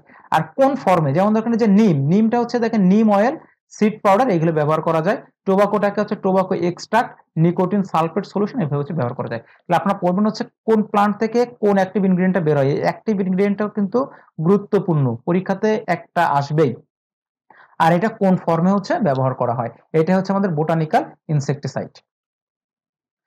এরপর আসে যে অ্যাডভান্টেজ অফ বোটানিক্যাল ইনসেকটিসাইড। এখানে অ্যাডভান্টেজ গুলো আমরা এমনি জানি যে এগুলো হচ্ছে আপনাদের পরিবেশে কোনো ক্ষতি করে না, তাহলে environmental friendly, low toxicity to humans and animals, less pest resistance, target specific action, renewable source এবং হচ্ছে মিনিমাল রেসিডিউস। যাক এটা আপনারা পড়ে নেবেন, এটা আসলে বোঝানোর কিছু নাই। এরপরে আসে হচ্ছে ইকোনমিক ইনজুরি লেভেল আর ইকোনমিক থ্রেশহোল্ড লেভেল। ঠিক আছে, এই জিনিসটা একটু ভালো করে বোঝেন, তাইলে আপনি এখান থেকে প্রশ্ন আসলে আপনি হচ্ছে পারবেন। বইতে আসলে পড়ে কিন্তু বুঝবেন না। আমি দেখেন খুব সহজ করে একটা উদাহরণ দিয়ে আপনাদেরকে বুঝাই দিচ্ছি। প্রথমে একটা কথা লিখেছি যে পোকার সংখ্যার দ্বারা ফসলের ক্ষতি এবং পোকা নিয়ন্ত্রণ করতে খরচ সমান হয়। এটাও কিন্তু বাংলায় লিখছে, তাও কিন্তু আপনারা আশা করি বুঝতে পারেন না। ব্যাপারটা হচ্ছে ধরেন আমার হচ্ছে এই ধরনের একটা আমার ফিল্ড, হ্যাঁ এই হচ্ছে আমার একটা ফিল্ড।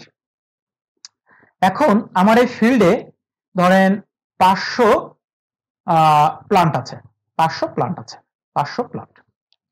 এখন এই ফিল্ডে কি হইলো, আমার 5টা ইনসেক্ট হচ্ছে আক্রমণ করেছে। 5টা ইনসেক্ট আমার এই প্লান্টে হচ্ছে আক্রমণ করছে। এখন এই 5টা ইনসেক্ট ধরেন বোঝানোর স্বার্থে 5টা ইনসেক্ট কি করছে, 5টা প্লান্টে হচ্ছে আক্রমণ করছে। 5টা প্লান্টে, 5টা ইনসেক্ট 5টা প্লান্টে আক্রমণ করছে। এখন এই 5টা প্লান্টে আক্রমণ করলে এই 5টা প্লান্ট যদি সে আমাকে নষ্ট করে ফেলে, তাহলে তার ক্ষতির পরিমাণ ধরেন আমার ক্ষতির পরিমাণ হচ্ছে 20 টাকা। 20 টাকা, তার মানে কি বললাম যে আমার একটা ফিল্ড আছে, সেখানে 500 প্লান্ট আছে, তার মধ্যে সেই 5টা প্লান্টে 5টা ইনসেক্ট হচ্ছে আক্রমণ করছে। আক্রমণ করার পরে কয়টা প্লান্টে আক্রমণ করছে, 5টা প্লান্টে, এবং এই 5টা প্লান্টে সে যে আক্রমণ করে আমার ক্ষতির পরিমাণ কয় টাকা হয়েছে, 20 টাকা। কিন্তু আমি যদি দেখলাম কি যে আমার 5টা প্লান্টে আক্রমণ করছে 5টা ইনসেক্ট, আমি 5টা ইনসেক্টকে মারার জন্য, হ্যাঁ 5টা ইনসেক্টকে মারার জন্য আমি বাজার থেকে পেস্টিসাইড কিনে নিয়ে আসলাম, এবং এনে সেটাকে দেখা যাচ্ছে কি মাঠে অ্যাপ্লাই করতে আমার খরচ হলো হচ্ছে 100 টাকা। 100 টাকা, তাইলে আমার ওই পোকাটা ক্ষতি করছিল কয় টাকা, 20 টাকা, আর আমার ওই পোকাকে মারার জন্য খরচ করতে হচ্ছে কয় টাকা, 80 টাকা। তাহলে এটাকে আপনি করবেন, আপনার জন্য কি লাভ হবে? লাভ হবে না, কারণ আপনার 20 টাকা ক্ষতি হচ্ছে, আপনি সেই 20 টাকার ক্ষতি পোষানোর জন্য 100 টাকা খরচ করছেন। এটা কিন্তু আপনার জন্য ওয়াইজ ডিসিশন হবে না। তাহলে কি করবেন, আপনি কোনো পেস্টিসাইড কিন্তু সেখানে অ্যাপ্লাই করবেন না। এবার দেখা গেল কি যে কিছুদিন পরে আপনার ওই মাঠে আক্রমণ করছে, ধরেন 20টা পোকা আক্রমণ করছে, 20টা ইনসেক্ট, 20টা ইনসেক্ট আক্রমণ করছে, 20টা ইনসেক্ট আপনার 20টা প্লান্টে আক্রমণ করছে, 20টা প্লান্টে 20টা ইনসেক্ট হচ্ছে আক্রমণ করছে। এখন এই 20টা প্লান্টে আপনার ক্ষতির পরিমাণ, মনে করে যদি ক্ষতি হয়, আপনার ক্ষতির পরিমাণ হচ্ছে 200 টাকা। আপনার 200 টাকা হচ্ছে ক্ষতি হয়ে যাচ্ছে। কিন্তু আপনার এই 20টা ইনসেক্টকে কন্ট্রোল করার জন্য, 20টা ইনসেক্টকে কন্ট্রোল করার জন্য আপনার খরচ হচ্ছে 100 টাকা। তখন আপনি কি করবেন, তখন আপনাকে কিন্তু কন্ট্রোল করতে হবে, কারণ কি আপনি দেখছেন কি আপনার ক্ষতি বেশি হয়ে যাচ্ছে, আপনার 200 টাকার পরিমাণ ক্ষতি করছে, আর আপনার এদেরকে কন্ট্রোল করতে গেলে আপনার মাত্র 100 টাকা খরচ করলে হয়ে যাচ্ছে, তাহলে আপনার কি 100 টাকা কিন্তু লাভ হচ্ছে। তাহলে তখন আপনি কি করবেন, তখন আপনি হচ্ছে ওইখানে কিন্তু মানে ওদের কন্ট্রোল করার জন্য পেস্টিসাইড হোক অথবা ইনসেক্টিসাইড হোক, যেটাই হোক, আপনি কিন্তু সেখানে অ্যাপ্লাই করবেন।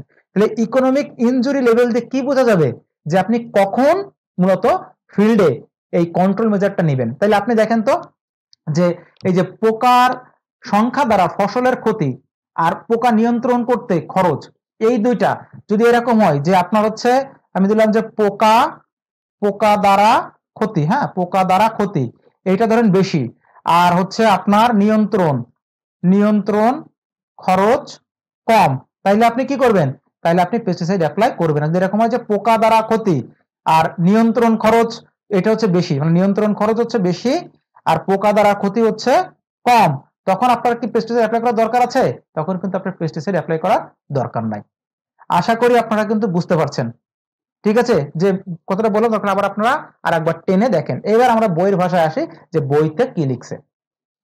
তাহলে ইকোনমিক ইনজুরি লেভেলটা হচ্ছে the lowest population density of a pest that will cause economic damage equal to the cost of control. তার মানে economic damage equal to the cost of control, cost of control করার জন্য কত খরচ হচ্ছে আর economic damage কত হচ্ছে, এই দুইটা যদি ইকুয়াল হয় তখন সেটাকে বলা হচ্ছে ইকোনমিক ইনজুরি লেভেল, মানে আপনার ক্ষতির লেভেল পর্যন্ত সে চলে গেছে। Determines when pest control become economically justified, মানে পেস্টটা কখন হচ্ছে আপনাকে অর্থনৈতিক দিক দিয়ে ক্ষতি করছে সেটাকে আপনি নির্ধারণ করবেন। Helps in preventing unnecessary pesticide use. এখন দেখেন যখন ওই যে আমার ক্ষতি কম হচ্ছিল, মানে পেস্ট ক্ষতি করছিল 20 টাকার আর ওদের কন্ট্রোল করতে খরচ হচ্ছিল 100 টাকার, তখন কিন্তু আমার পেস্টিসাইডটা অ্যাপ্লাই করার কোনো দরকার নেই। সেটাই বলছে কি যে আননেসেসারি পেস্টিসাইড ইউজ এটাকে প্রিভেন্ট করবে। Basis for integrate pest management, এবং এই ইন্টিগ্রেট পেস্ট ম্যানেজমেন্টের ক্ষেত্রে এই ইকোনমিক ইনজুরি লেভেলটা সবসময় হচ্ছে হিসাব করা হয়। এখন এটা দেখেন যে কন্ট্রোল ইজ নেসেসারি আর কন্ট্রোল ইজ নট নেসেসারি। তাহলে যখন হচ্ছে আমার পেস্ট পপুলেশনটা হচ্ছে বেশি হবে এবং ইকোনমিক ইনজুরি লেভেলটা হচ্ছে কম হবে, মানে পেস্ট পপুলেশনের দ্বারা আমার যে ক্ষতি এইটা যদি বেশি পরিমাণ হয় আর হচ্ছে আমার কন্ট্রোল করতে যদি খরচটা হচ্ছে কম হয়, তখন আমি কি করব, তখন হচ্ছে আমি কন্ট্রোল মেজার নিব।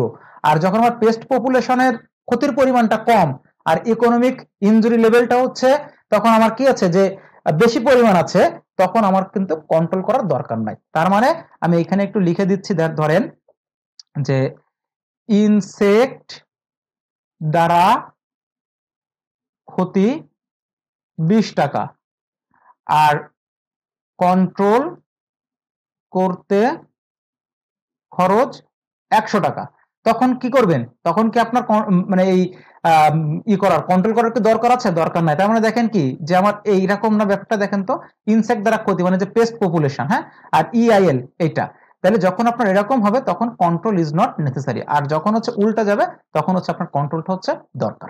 এই হচ্ছে ইকোনমিক ইনজুরি লেভেল। এখন ইকোনমিক ইনজুরি লেভেলটা কোন কাজে লাগে? দেখেন এই যে ইকোনমিক থ্রেশহোল্ড লেভেলটা মানে এই লেভেলটার জন্য আমার ইকোনমিক ইনজুরি লেভেল লাগে। তার কারণ হচ্ছে দেখেন the pest population level at which control measure should be taken to prevent the reaching the economic injury level. তার মানে হচ্ছে কখন আপনি ইকোনমিক থ্রেশহোল্ড লেভেলটা শুরু করবেন, মানে কখন আপনি চিন্তা করবেন যে আমার এখন মাঠে কন্ট্রোল মেজার নেওয়া দরকার। যখন আপনার ওই যে 20 টাকার ক্ষতি হচ্ছিল তখন কিন্তু আপনি চিন্তা করবেন যে না এখন আমার কন্ট্রোল মেজার নেওয়ার দরকার নেই, কিন্তু যখন আপনার ক্ষতির পরিমাণটা ওই প্রায় 100 টাকার কাছাকাছি চলে যাচ্ছে তখন কিন্তু আপনি চিন্তা করবেন যে না আমার এই ক্ষতির পরিমাণ অনেক বেড়ে যাচ্ছে, তাহলে আমার এখন হচ্ছে এই কন্ট্রোল মেজারটা শুরু করতে হবে। তাহলে আমার ইকোনমিক ইনজুরি লেভেলে যাওয়ার আগ মুহূর্ত থেকে আপনার কন্ট্রোল মেজারটা শুরু করতে হবে, সেটা নামই হচ্ছে ইকোনমিক থ্রেশহোল্ড লেভেল, মানে ওই মুহূর্তে গেলে আপনার কন্ট্রোল মেজার শুরু করতে হবে। তাহলে the pest population level at which যখন control measure should be taken, মানে যখন আপনি কন্ট্রোল মেজারটা নেওয়া শুরু করবেন তখন তাকে বলা হচ্ছে ইটিএল বা ইকোনমিক থ্রেশহোল্ড লেভেল, মানে যখন কন্ট্রোল মেজার নেওয়া শুরু করবেন তার নাম হচ্ছে থ্রেশহোল্ড লেভেল। এটাকে অলসো বলা হয় called action threshold. Usually lower than EIL, মানে ইআইএল এর থেকে কম হবে to allow time for control measure, মানে ইআইএল এর থেকে যতক্ষণ পর্যন্ত কম থাকবে ততক্ষণ পর্যন্ত আপনি ইকোনমিক থ্রেশহোল্ড লেভেলটা আপনি নিতে পারবেন। তার মানে কি আপনি চিন্তা করবেন যে আমার এই কাজগুলো করতে হবে, এইভাবে কন্ট্রোল মানে কন্ট্রোল মেজার নিয়ে আপনি আস্তে আস্তে শুরু করবেন। Helps in timely decision making, মানে সময় মতো আপনাকে ডিসিশন মেক করতে সহায়তা করে। In pest management reduce the crop loss and cost of control. বুঝা গেল? তাহলে ইটিএল আর ইআইএল এই দুইটা বিষয় আপনারা একটু ভালো করে জানবেন। আমি অনেক বিস্তারিত একেবারে সহজ একটা উদাহরণ দিয়ে বোঝানোর চেষ্টা করেছি। তাহলে ইআইএলটা লাগে কি কারণে? আমার হচ্ছে কখন আমি কন্ট্রোল মেজারটা শুরু করব তখন আমার সেটা বোঝার জন্য আমার লাগে হচ্ছে ইআইএল, আর যখন আপনি শুরু করবেন তখন তাকে বলা হয় হচ্ছে কি ইকোনমিক থ্রেশহোল্ড লেভেল। এরপর আসি LD50 আর LD650, LC50। এলডি মানে লিথাল ডোজ 50, আর হচ্ছে এলসি মানে লিথাল কনসেন্ট্রেশন 50। জিনিসটা খুবই সহজ। লিথাল ডোজ 50 মানে আপনি কোন একটা পেস্টিসাইডের কত পার্সেন্ট ব্যবহার করলে অর্ধেক পরিমাণ পপুলেশন মারা যাবে। ধরেন আমার এখানে আছে হচ্ছে 500 ইনসেক্ট আছে, হ্যাঁ 500 ইনসেক্ট আছে, তাহলে আমি একটা পেস্টিসাইডের কত পার্সেন্ট ব্যবহার করলে আমার 250টা ইনসেক্ট মারা যাবে, সেটাই বোঝা যায় হচ্ছে এলডি এই পার্সেন্টেজ দিয়ে, LD50 দিয়ে। তাহলে এই হচ্ছে আপনার প্যাকেটের গায়ে লেখা থাকে যে LD50 এত পার্সেন্ট, তাহলে আপনি বলেন তো LD50 যদি লেখা থাকে 1%, আর একটা লেখা থাকলে LD50 একটা লেখা থাকলে হচ্ছে 1%, হ্যাঁ, আর একটা লেখা থাকলে হচ্ছে 20%, তাহলে বলেন তো যে কোনটার ক্ষতির পরিমাণ বেশি? 1% মানে কি যে আপনি ওই কেমিক্যালটার 1% ব্যবহার করলে আপনার অর্ধেক পপুলেশন মারা যাবে। আরেকটা হচ্ছে 20% মানে কি যে আপনি যদি ওই কেমিক্যালটার 20% ব্যবহার করেন তাইলে তার হচ্ছে অর্ধেক পরিমাণ মারা যাবে। তাহলে এই যে দুইটা 1% আর 20% দুইটা কেমিক্যাল কোনটা বেশি ক্ষতিকর বলেন তো? যেটা হচ্ছে 1%, কারণ 1% কম পরিমাণ ব্যবহার করছেন কিন্তু অর্ধেক মারা যাচ্ছে, আর একটা আপনি 20% ব্যবহার করছেন তারপরে অর্ধেক মারা যাচ্ছে। তাহলে LD50 মান যত কম হবে সেটা তত বেশি টক্সিক। দেখেন সেটাই আমরা এখানে লিখছি যে লোয়ার LD50 মোর টক্সিক। তাহলে এই দুটো একটু আপনারা কম্পেয়ার করে পড়বেন।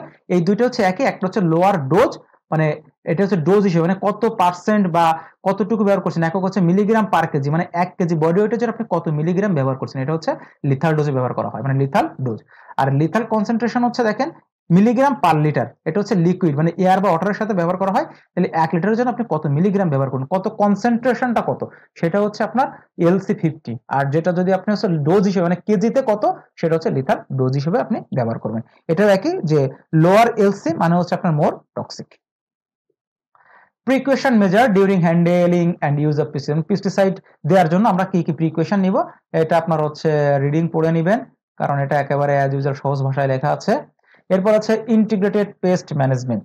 ইন্টিগ্রেটেড পেস্ট ম্যানেজমেন্ট হচ্ছে আপনি যখন কালচারাল, বায়োলজিক্যাল, কেমিক্যাল সবগুলো একসাথে নিয়ে কোনো কিছুকে কন্ট্রোল করেন তখন তাকে বলা হচ্ছে ইন্টিগ্রেটেড পেস্ট ম্যানেজমেন্ট। ইন্টিগ্রেট মানে হচ্ছে কম্বাইন করা। তাহলে দেখেন কম্বাইন মাল্টিপল কন্ট্রোল মেথড, মানে কালচারাল, বায়োলজিক্যাল, মেকানিক্যাল, কেমিক্যাল মানে সব মেথড গুলোকে আপনি একসাথে করে যখন ব্যবহার করবেন তখন তাকে বলা হয় হচ্ছে IPM। To keep pest population below economic injury level. দেখেন যে ইকোনমিক ইনজুরি লেভেলে নিচে রাখার জন্য আপনার এই আইপিএম পদ্ধতিতে পেস্ট ম্যানেজমেন্ট করা হয়। Minimising the environmental and health risk, এটা কমানোর জন্য আমরা আইপিএম ব্যবহার করি। তার মানে আইপিএমটা মূলত হচ্ছে দেখেন আমরা একবারই কিন্তু কেমিক্যাল ব্যবহার করবো না, আমরা প্রথমে হচ্ছে বায়োলজিক্যাল কোনো পেস্টিসাইড ব্যবহার করবো, সেটাতে যদি আমার কন্ট্রোল হয় আমি আর কেমিক্যালের দিকে যাবো না। বায়োলজিক্যাল ব্যবহার করলাম, হলো না, বায়োলজিক্যালের পরে আমি কালচারাল মেকানিক্যাল এগুলো করলাম, হলো না, তারপরে আমরা লাস্টে যাবো কোথায়, কেমিক্যাল। এটাকে বলা হচ্ছে আইপিএম, মানে আমরা ধাপে ধাপে একটা মানে কম্বাইন, প্রত্যেকটা কম্বাইন আকারে আমরা হচ্ছে ব্যবহার করবো। এবং এই কথা মনে রাখবেন যে প্রিভেনশন রেদার দ্যান কিওর, মানে একেবারে সবকিছু নির্মূল করার থেকে মোটামুটি প্রিভেন্ট করা ভালো। আপনি কোনো কিছু কিন্তু যে 100% আমার একটা ইনসেক্ট ফিল্ডে থাকবে না, এইটা আসলে করাটা কঠিন, অনেক খরচের ব্যাপার। তো ওইটা না করে আমরা কি করবো, যে আমার ইনসেক্ট থাক কিন্তু আমার যে ইকোনমিক ইনজুরি লেভেলের নিচে থাক, তাইলে আমার ক্ষতির পরিমাণটা হচ্ছে কম হবে। Monitoring and economic threshold for decision making, encourage natural enemies of pest, আর minimize use of chemical pesticide, এইগুলো হচ্ছে আইপিএম এর ক্ষেত্রে আমরা মুখস্থ করবো। এর বেনিফিটস কি এবং লিমিটেশন কি এটা আপনারা একটু পড়ে নেবেন, পড়লে আশা করি বুঝে ফেলবেন। তাহলে এই হচ্ছে আমাদের প্রথম পোর্শন গেল, সেটা হচ্ছে ইনসেকটিসাইডস এবং পেস্টিসাইড এবং তার হচ্ছে ফর্মুলেশন এবং হচ্ছে আইপিএম। এরপর আসে হচ্ছে এগ্রিকালচার এক্সটেনশন। এখানে এই এগ্রিকালচার এক্সটেনশনটা মানে অত বেশি গুরুত্বপূর্ণ আমার এমসিকিউর জন্য মনে হয়নি, এটা বেশিরভাগ ক্ষেত্রে হচ্ছে থিওরির ক্ষেত্রে বেশি মানে এটা গুরুত্বপূর্ণ। তারপরেও যেহেতু আমাদের সিলেবাসে আছে আমরা এটা পড়বো, আপনারা মানে হচ্ছে সিলেবাস দেখে ওইগুলো পড়ে নিলে তো ভালো, আর না পড়লে অ্যাটলিস্ট আমি এখানে যেটুকু ইনভলভ করেছি এই টপিকস গুলো অবশ্যই ভালো করে পড়বেন। মূলত হচ্ছে এগ্রিকালচার এক্সটেনশনটা কি কাজে লাগে, জিনিসটা কি, এক্সটেনশন মানে কোনো কিছু হচ্ছে এক্সটেন্ড করা, মানে হচ্ছে মানুষের মধ্যে ছড়াই দেওয়া। তো কৃষি ভিত্তিক কোনো একটা টেকনোলজি মানুষের মধ্যে ছড়াই দেওয়াটাকে বলা হচ্ছে এগ্রিকালচার এক্সটেনশন। দেখেন একটা system that provides farmer with knowledge, information and technology to improve the agricultural productivity, research management and resource management and হচ্ছে রুরাল লিভলিহুড। তার মানে হচ্ছে আপনি কোন একটা নতুন কোন প্রযুক্তি, নতুন কোন জ্ঞান বা তথ্য কৃষকদের মাঝে আপনি ছড়াই দেওয়ার যে পদ্ধতি, তার নামই হচ্ছে এগ্রিকালচার এক্সটেনশন। এটা একটা ব্রিজ হিসেবে কাজ করে কাদের মধ্যে, রিসার্চার্স এবং হচ্ছে ফার্মারের মধ্যে। রিসার্চার একটা নতুন একটা কিছু পেলো, সেটা হচ্ছে ফার্মারের কাছে দেওয়ার জন্য ব্রিজ হিসেবে কাজ করে হচ্ছে এই এগ্রিকালচার এক্সটেনশনটা। দেন হচ্ছে involves training, demonstration, workshop and হচ্ছে ফিল্ড ভিজিট। এই যে কৃষকের মধ্যে ছড়াই দেয়, কিসের মাধ্যমে, ট্রেনিং এর মাধ্যমে, ডেমনস্ট্রেশনের মাধ্যমে, ওয়ার্কশপের মাধ্যমে এবং হচ্ছে ফিল্ড ভিজিটের মাধ্যমে। এবং encourage adoption of modern farming techniques. দেখেন একটা সময় মানুষ হচ্ছে শুধু লাঙ্গল দিয়ে জমি চাষ করতো, এখন কিন্তু ট্রাক্টর ব্যবহার করে। তো একবারে কিন্তু ট্রাক্টরটা ব্যবহার করেনি মানুষ, আস্তে আস্তে ধাপে ধাপে ব্যবহার করছে। তাদেরকে বারবার বোঝানো হয়েছে যে তুমি লাঙ্গল বাদ দাও, ট্রাক্টর চাষ করলে ভালো হবে। তারপরে তাদেরকে বলা হয়েছে যে তোমার খরচ বেশি হইলেও কিন্তু তোমার এই সুবিধাগুলো আছে। বিভিন্ন ভাবে তাদেরকে মোটিভেশন দিয়ে দিয়ে দিয়ে দিয়ে কিন্তু তাদেরকে নতুন টেকনোলজি গুলো অ্যাডপ্ট করতে হয়। তাহলে এটা হচ্ছে এক্সটেনশনের মাধ্যমে হচ্ছে করতে হয় আর কি। Aims to increase crop yield, income and sustainable practices. হ্যাঁ, এর লক্ষ্যটা কি, লক্ষ্যটা হচ্ছে ক্রপ ইল্ডটাকে বৃদ্ধি করা। ইনক্লুডস দ্য কমিউনিকেশন, কিসের মাধ্যমে, communication, education, advisory service or হচ্ছে রুরাল কমিউনিটিস। মানে এর মাধ্যমে হচ্ছে এক্সটেনশনের মাধ্যমে আপনি এটা মানে করতে পারেন। এখন কথা হচ্ছে দেখেন এক্সটেনশনটা মূলত হচ্ছে যে একটা নতুন প্রযুক্তি বা নতুন কোনো কিছু কৃষকের মধ্যে ছড়াই দিতে হবে। এখন এই ছড়াই দেওয়াটা আপনি কিভাবে দিবেন, এটা কিন্তু খুব একটা ইজি না। একজন কৃষক ধরেন 20 বছর ধরে চাষ করে আপনার হচ্ছে বিরি ধান 28, এখন আপনি হুট করে যদি বলেন যে আপনি বিরি ধান 72 চাষ করেন, এটা কিন্তু অনেক ভালো, কোনো কৃষকে কিন্তু রিস্ক নিবে না। তখন আপনাকে কি করতে হবে, ধাপে ধাপে এই জিনিসটা তাদের মধ্যে ছড়াইতে হবে। প্রথমে আপনি একজন কৃষককে অল্প একটু জায়গায় তাকে টাকা পয়সা দিয়ে চাষ করাবেন, এবার সে চাষ করলে যদি উৎপাদন ভালো হয় তখন অন্যান্য কৃষকদেরকে দেখাবেন। এরকম ভাবে কয়েক বছর যাওয়ার পরে আস্তে আস্তে আস্তে আস্তে মানুষ ভরসা পাবে যে না, এটা চাষ করলে আমার লস হবে না, তখন কিন্তু সেই জিনিসটা অ্যাডাপ্ট করবে, তার আগে করবে না। তো এই কাজটাই হচ্ছে মূলত এগ্রিকালচার এক্সটেনশনের মাধ্যমে করা হয়ে থাকে। টাইপস অফ এডুকেশন, তো এগ্রিকালচার এক্সটেনশনের মধ্যে আমার এডুকেশন একটা ব্যাপার আছে। তো এই এডুকেশনটা কত ভাগে ভাগ করা যায়, এখানে একটা হচ্ছে ফর্মাল এডুকেশন। ফর্মাল এডুকেশন মানে আমরা যে স্কুল কলেজে যেটা পড়ি, আমাদের একটা ফিক্সড কারিকুলাম থাকে এবং একটা সার্টিফিকেট দেওয়া হয়, সেটা হচ্ছে ফর্মাল এডুকেশন। মূলত আমাদের স্কুল কলেজ ইউনিভার্সিটিতে আমরা যেটা পড়াশোনা করি সেটা হচ্ছে ফর্মাল এডুকেশন।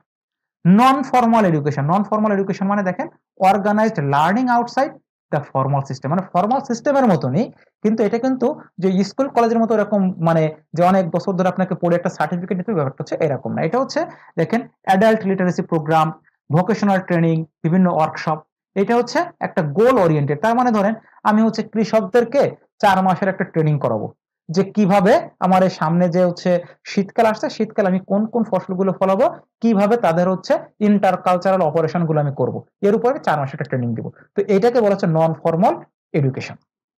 আর ইনফর্মাল মানে যেটা হচ্ছে আপনি আপনার অভিজ্ঞতা দিয়ে শিখবেন। ওই যে অভিজ্ঞ কৃষক যে হচ্ছে তার কাজ করার অভিজ্ঞতা দিয়ে আস্তে আস্তে শিখছে, ওইটা হচ্ছে মূলত তার ইনফর্মাল এডুকেশন। মানে যেগুলো আমরা বলি না যে জীবন থেকে নেওয়া, হ্যাঁ, এই যে জীবন থেকে নেওয়া, এই জীবন থেকে নেওয়া যে জ্ঞান, এটাই হচ্ছে আমার মূলত ইনফর্মাল এডুকেশন, যে ডেইলি এক্সপিরিয়েন্স, অবজারভেশন এন্ড হচ্ছে সোশ্যাল ইন্টারাকশন, এগুলো থেকে আমার যে জ্ঞানটা নেওয়া হয় সেটা হচ্ছে ইনফর্মাল এডুকেশন। এরপর আসি ডিফিউশন। এই যে যারা সাইন্স জানি যে ডিফিউশন মানে কি, ব্যাপন। ব্যাপন মানে কি ছিল, যে ছড়াই পড়া। এখন এই ছড়াই পড়াটা আপনি কিভাবে ছড়াবেন, সেটা হচ্ছে ডিফিউশন।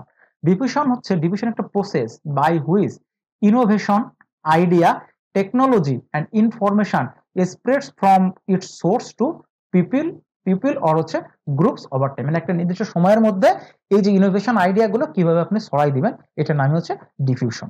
এখন এই ডিফিউশনের কিছু লিমিটেশন আছে, সেটা হচ্ছে lack of technical support.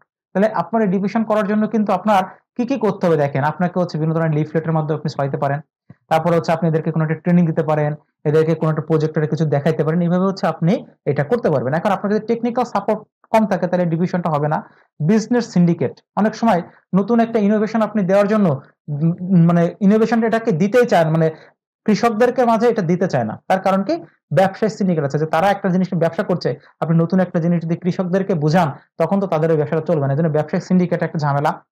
Unfriendly environment এবং হচ্ছে ফ্যাটালিজম। ফ্যাটালিজম হচ্ছে not try to adopt new practices. মানে অনেক লোকজন আছে যারা নতুন জিনিস টোটালি নিতে চায় না। দেখবেন যে যারা একটু হচ্ছে বয়স্ক, তারা ওই আগের বাটন ফোনে ইউজ করে, ওরা নতুন যে টাচ ফোন, এরা কিন্তু অনেক সুবিধা থাকা সত্ত্বেও ওই জিনিস তারা নিতে চায় না। বিশেষ করে ধরেন আমাদের হচ্ছে মা বাবারা অথবা হচ্ছে নানা নানিরা যদি এখন নেয়, তারপর দেখবেন যে অনেক লোক আছে তারা বলে আমার ওই নোকিয়া 1100 ভালো, আমার অন্য কোনো ফোন লাগবে না। তার মানে এরাই যে নতুন প্রযুক্তিতে নিতে চায়, এদেরকে বলা হচ্ছে ফ্যাটালিজম। এরপর হচ্ছে এলিমেন্টস অফ ডিফিউশন। এই এলিমেন্টস মূলত আপনার পয়েন্ট গুলো পড়বেন। একটা হচ্ছে innovation, communication channel, time, social system এবং হচ্ছে অ্যাডাপ্টার্স।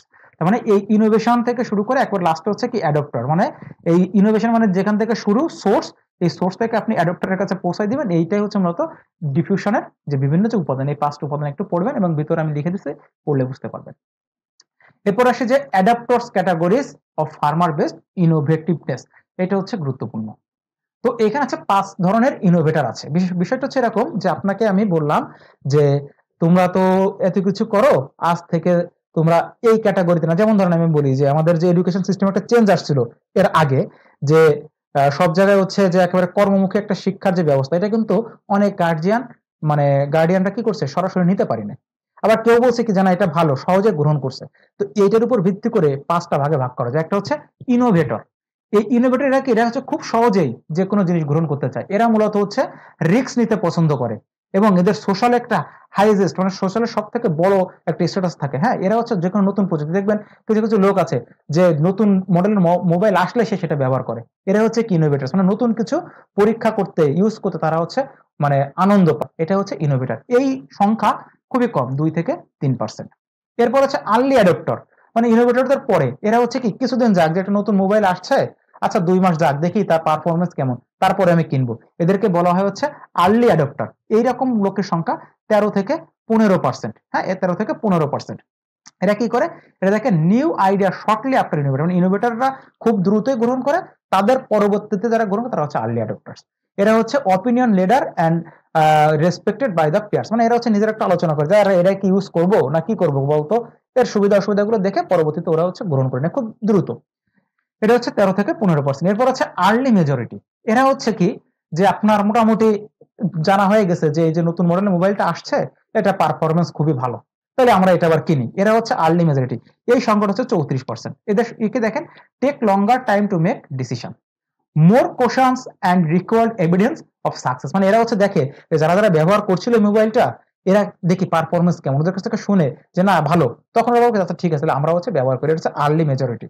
লেট মেজরিটি কারা? লেট মেজরিটি মানে এরা একেবারে শিওর, একেবারে 100% শিওর হয়ে তারপরে যারা ব্যবহার করে তারা হচ্ছে কি লেট মেজরিটি। আর একদম লাস্ট হচ্ছে ল্যাগার্স, মানে এরা নিজেরা নিতে চায় না, এদেরকে জোর করে যে তোমারে আমি ফ্রি মোবাইলটা দিচ্ছি, তুমি 2 মাস চালাও, চালা যদি তোমার পছন্দ হয় তাইলে তুমি নিও, না হলে নেওয়া লাগবে না। এরা হচ্ছে কি ল্যাগার্স, মানে যে ফ্যাটালিজম যারা ছিল। তাহলে এই হচ্ছে আমাদের 5 ধরনের যে ইনোভেটিভনেস, যে মানে ইনোভেটিভনেস এর উপরে 5 ভাগে যে ভাগ করা যায় ইনোভেটরদেরকে, সেই 5টা হচ্ছে এটা, মানে অ্যাডাপ্টার ক্যাটাগরিজ এর উপর ভিত্তি করে আর কি এই 5 প্রকার। এর কত পার্সেন্ট কি কার কি বৈশিষ্ট্য এটা হচ্ছে মনে রাখবেন। এরপরে দেখেন হচ্ছে কমিউনিকেশন প্রসেস। কমিউনিকেশন প্রসেস মানে এক জায়গা থেকে আপনার যে সেন্ডার হচ্ছে একটা ভয়েস বা কোনো কিছু আপনাকে দিল, একটা যে মেসেজ দিল, এবার এই মেসেজটা সে ধরেন আপনাকে কি এনকোডিং করে দিবে না। এনকোডিং মানে কি, ওইটার উপরে ধরেন সে একটা খামে পাঠাইলো, অথবা হচ্ছে আপনাকে একটা অন্য কোনো মাধ্যমে আপনাকে এটা কি পাঠাইলো, সেইটাকে বলা হচ্ছে এনকোডিং করে। এনকোডিং করে একটা মিডিয়ার মাধ্যমে দিল, এবার আপনি সেটা ডিকোডিং করবেন, ডিকোডিং করে হচ্ছে রিসিভার দেখবে, রিসিভার দেখার পরে সে কি করবে, সেটাকে ফিডব্যাক দিবে যে ভালো নাকি খারাপ, কমিউনিকেশন। এখন যদি দেখেন এই যে আমি আপনাদেরকে পড়াচ্ছি, তাহলে আমি আপনাদেরকে কি দিলাম, একটি মেসেজ দিলাম। এই মেসেজটা হচ্ছে কিসের মাধ্যমে দিলাম, এই যে অনলাইনের মাধ্যমে। তাহলে আমি হচ্ছে সেন্ডার, আপনাদেরকে যেটা পড়াচ্ছি এটা হচ্ছে কি একটা মেসেজ দিলাম কিসের মাধ্যমে, মিডিয়াটা কি, মিডিয়াটা হচ্ছে অনলাইন। এবার আপনারা রিসিভার, আপনারা এটা নিলেন, নেওয়ার পরে আপনারা ফিডব্যাক, যে কমেন্ট করেন, যে কমেন্টটা হচ্ছে কি ফিডব্যাক। আর এনকোডিং আর ডিকোডিংটা কি, এনকোডিং মানে হচ্ছে সেন্ডার মেসেজটা পাঠায় হচ্ছে এনকোড করে, আর যখন রিসিভারটা ওইটা নেয় তখন সেটা ডিকোড করে ওইটা হচ্ছে দেখে, মানে এটা হচ্ছে এর গোপনীয়তাটা রক্ষা করার জন্য এনকোডিং আর ডিকোডিংটা করা হয়। তো এই জিনিসটাই হচ্ছে এখানে দেওয়া আছে যে sender, encoding, message, channel, receiver আর হচ্ছে ডিকোডিং। এরপরে হচ্ছে এই যে ডিকোডিং করার পরে এটা হচ্ছে আপনাকে যে মেসেজটা মানে ফিডব্যাকটা দিবে, সেটা হচ্ছে এই কমিউনিকেশন। যদি আপনাকে ফিডব্যাক দেয় তাহলে আপনার ভালো কমিউনিকেটর আপনি, আর যদি কোনো ফিডব্যাক না আসে তাহলে সেটা হচ্ছে কি খারাপ কমিউনিকেটর। তাহলে এখানে যে সেন্ডার কি কাজ করে, এনকোডিং, মেসেজ, তারপর হচ্ছে আপনার চ্যানেল, রিসিভার, ডিকোডিং, ফিডব্যাক, এইগুলো হচ্ছে আপনারা একটু জাস্ট রিডিং করুন। মূলত হচ্ছে পয়েন্টগুলো মনে রাখেন যে কমিউনিকেশনের উপাদান কোনটি নয়, বা কমিউনিকেশনের উপাদান কোনটি, বা কোনটার পরে কোনটি।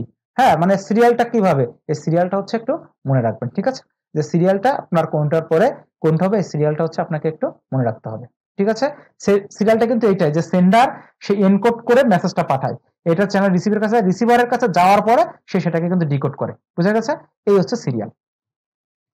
এরপর আসছে লিডারশিপ। দেখেন লিডারশিপ হচ্ছে যে বিভিন্ন কিছু কন্ট্রোল, যার ability to guide, influence or direct a group of people towards achieving the common goal. মানে কোনো একটা কিছু লক্ষ্যকে সামনে রেখে যখন আপনাকে কেউ লিড দেয় তখন তাকে বলা হয় হচ্ছে কি লিডার। যেমন রাজনৈতিক ক্ষেত্রে লিডার আছে, ক্লাসরুমের টিচার হচ্ছে কিন্তু লিডার। যেমন ধরুন আমি যদি আপনাদেরকে সরাসরি ক্লাস নিতাম, তাহলে আপনাদেরকে আমি যেভাবে লিড করতাম আপনারা কিন্তু সেভাবে হচ্ছে সেটা ফলো করতেন। আমার লক্ষ্যটা কি, যে আমার এই তথ্যটা আপনাদের মধ্যে হচ্ছে দিয়ে দেওয়া, তাহলে সেখানে কিন্তু আমি একজন কি লিডার। তাহলে এর উপর ভিত্তি করে লিডারকে বিভিন্ন ভাগে ভাগ করা যায়। তার মধ্যে দেখেন একটা হচ্ছে কি অটোক্রেটিক লিডার, ডেমোক্রেটিক লিডার, তারপর হচ্ছে লেজিস ফায়ার লিডার, ট্রান্সফরমেশনাল লিডার, এবং হচ্ছে ট্রান্সঅ্যাকশনাল লিডার, আর লাস্ট হচ্ছে ক্যারিসমেটিক লিডার। তো এখন এই লিডারের বৈশিষ্ট্যগুলো দেখেন, একটু মনে রাখি যে অটোক্রেট মানে তোমরা বুঝি যে নিজে যেটা বলবে সেটা। দেখেন আমি একজন উদাহরণ দিয়েছি, নেপোলিয়ান বোনাপার্ট, ও নিজেই কিন্তু সিদ্ধান্ত নিতে হয়েছে কি অটোক্রেটিক। যেমন ধরেন এই যে বিগত সরকার যেমন শেখ হাসিনা আমলে, সে কিন্তু নিজে যেটা চাইতো সেটাই, সে যেটা মনে করতো একা একা সিদ্ধান্ত নিত, কারোর সাথে কিন্তু আলোচনা করতো না। তাহলে এরকম ধরনের যে টেন্ডেন্সি তারা হচ্ছে অটোক্রেটিক লিডার, ঠিক আছে? তো অটোক্রেটিক লিডারটা কিন্তু সবসময় ভালো নয়, একাই হচ্ছে সিদ্ধান্ত নেয়। এরপর ডেমোক্রেটিকটা হচ্ছে কি যখন সবার কাছ থেকে সিদ্ধান্ত নেয়, leader involves group member in decision making. যেমন হচ্ছে মহাত্মা গান্ধী সবসময় কি করতো, তার যে জনগণ ছিল জনগণের সাথে আলোচনা করে সে কিন্তু একটা সিদ্ধান্ত নিত, এটা হচ্ছে ডেমোক্রেটিক লিডার। এরপর হচ্ছে লেজিসফেয়ার বা ফ্রি রেইন লিডারশিপ, সেটা হচ্ছে ওয়ারেন বাফেট, যিনি হচ্ছে সব থেকে বড় বিনিয়োগকারী। ইনি দেখেন কি করছে, যে gives freedom to the group members to make the decision. তাহলে সে যাদেরকে নিয়ে কাজ করে তাদের উপরে সে ছেড়ে দেয় যে তোমরা নিজেরা একটা সিদ্ধান্ত করো যে এই কাজটা আমরা কিভাবে করব। তাহলে তাদের কাছ থেকে সে মতামত নিয়ে তারপরে সে একটা মতামত দেয়, এটা হচ্ছে কি লেজিসফেয়ার লিডারশিপ। এটা হচ্ছে কিন্তু মূলত সব থেকে ভালো। এরপর হচ্ছে ট্রান্সফরমেশনাল লিডারশিপ, যেমন হচ্ছে স্টিভ জবস যে হচ্ছে অ্যাপেলের যে জনক, হ্যাঁ, তো সে কি করছে, inspire and motivates members to achieving beyond the expectation. মানে তার কিছু মোটিভ আছে, যে আমার ধরেন যে স্টিভ জবস দিয়ে যদি বুঝায়, সে হচ্ছে কিছু লক্ষ্য আছে তার কোম্পানির এই লক্ষ্য, তখন সে তার যে টিমমেট গুলো আছে তাদেরকে বলছে দেখো আমার এই লক্ষ্যগুলো আছে, এই লক্ষ্যগুলো অর্জন করার জন্য তোমরা কিভাবে কাজ করবা, তাদেরকে ইন্সপায়ার দেয়, মোটিভেট দেয়, দেওয়ার পরে তাদেরকে দিয়ে কাজটা উদ্ধার করে। এটা হচ্ছে ট্রান্সফরমেশনাল লিডারশিপ। যেমন দেখেন স্টিভ জবস একটা কথা আছে, সে বলে যে আমার কোম্পানিতে আমি সব থেকে অলস মানুষটাকে বেশি পছন্দ করি। কেন? কারণ সে জানে কিভাবে একটা কঠিন কাজ খুব সহজে করা যায়। তাহলে এই যে তাকে যখন বলছে তখন সে কিন্তু এই কথাটা শুনে তারও কিন্তু অনেক ভালো লাগবে, সে পরবর্তীতে কিন্তু যে কোনো কাজ ইজিলি করতে চাইবে। এটা হচ্ছে ট্রান্সফরমেশনাল। আর ট্রান্সঅ্যাকশনাল লিডারশিপ হচ্ছে কি, যে একবারে অফিসের যেটা বিল গেটস যে কাজটা করছে, যেমন দেখেন leader focus on task, rules and হচ্ছে রিওয়ার্ডস। মানে তুমি কাজ করবা, ভালো কাজ করলে তোমাকে পুরস্কার দিবা, খারাপ কাজ করলে তোমাকে পানিশমেন্ট দিবা। আমরা মোটামুটি অফিস কাজ যেগুলো বলি, মানে অফিসে যে কাজগুলো করে থাকি। আর 6 নাম্বার হচ্ছে কি ক্যারিসমেটিক লিডার। ক্যারিসমেটিক লিডার মানে হচ্ছে, যেমন আমি এখানে উদাহরণ দিয়েছি যে বঙ্গবন্ধু শেখ মুজিবুর রহমান, যেমন তার মুখের যে ভাষণে অনেক লোক কিন্তু তার কথা শুনে এই যে যুদ্ধে হচ্ছে ঝাঁপিয়ে পড়ছে। মানে বিশেষ করে 7ই মার্চের যে ভাষণটা দিয়েছিল অনেক লোক ছিল। তার মানে দেখেন যে who inspire, attracts and motivates the follower, তার ফলোয়ারদেরকে সে মোটিভেট করে কিভাবে, তার personal charm, vision and personality. মানে আমি আমার পার্সোনালিটি দিয়ে যদি আমার ফলোয়ারদেরকে কন্ট্রোল করতে পারি, সেটা হচ্ছে কি ক্যারিসমেটিক লিডার। এরপর আছে which leadership style involves the making decision alone without the consulting the group. তাহলে কারোর সাথে কথাবার্তা না বলে কোন লিডারশিপটা হয়, সেটা হচ্ছে অটোক্রেটিক। দেন আরেকটা প্রশ্ন আছে which leadership style gives the freedom two group members to make their own decision, তার নিজের ডিসিশনটা নেয়, এটা হচ্ছে লেজিস ফেয়ার লিডারশিপ। তো আজকে লেকচার এখানে শেষ। এর সাথে আমাদের হচ্ছে এগ্রিকালচারের যে পার্ট ওয়ান এই পার্ট ওয়ানের ক্লাসটা হচ্ছে শেষ হলো। আপনারা আশা করি মোটামুটি বুঝতে পারছেন যে বিষয়গুলো আমি বুঝাতে চেয়েছি। আর তারপরে যদি কেউ কিছু মানে না বুঝে থাকেন তাহলে আপনারা কমেন্ট করবেন অবশ্যই। আর আজকে আমার কথা একটু হচ্ছে বেঁধে গিয়েছে, একটু দ্রুত বলে যাওয়ার জন্য, এটা আপনারা একটু জাস্ট স্কিপ করে যাবেন। যাই হোক, আপনারা ভালো থাকবেন, সুস্থ থাকবেন, শুভরাত্রি।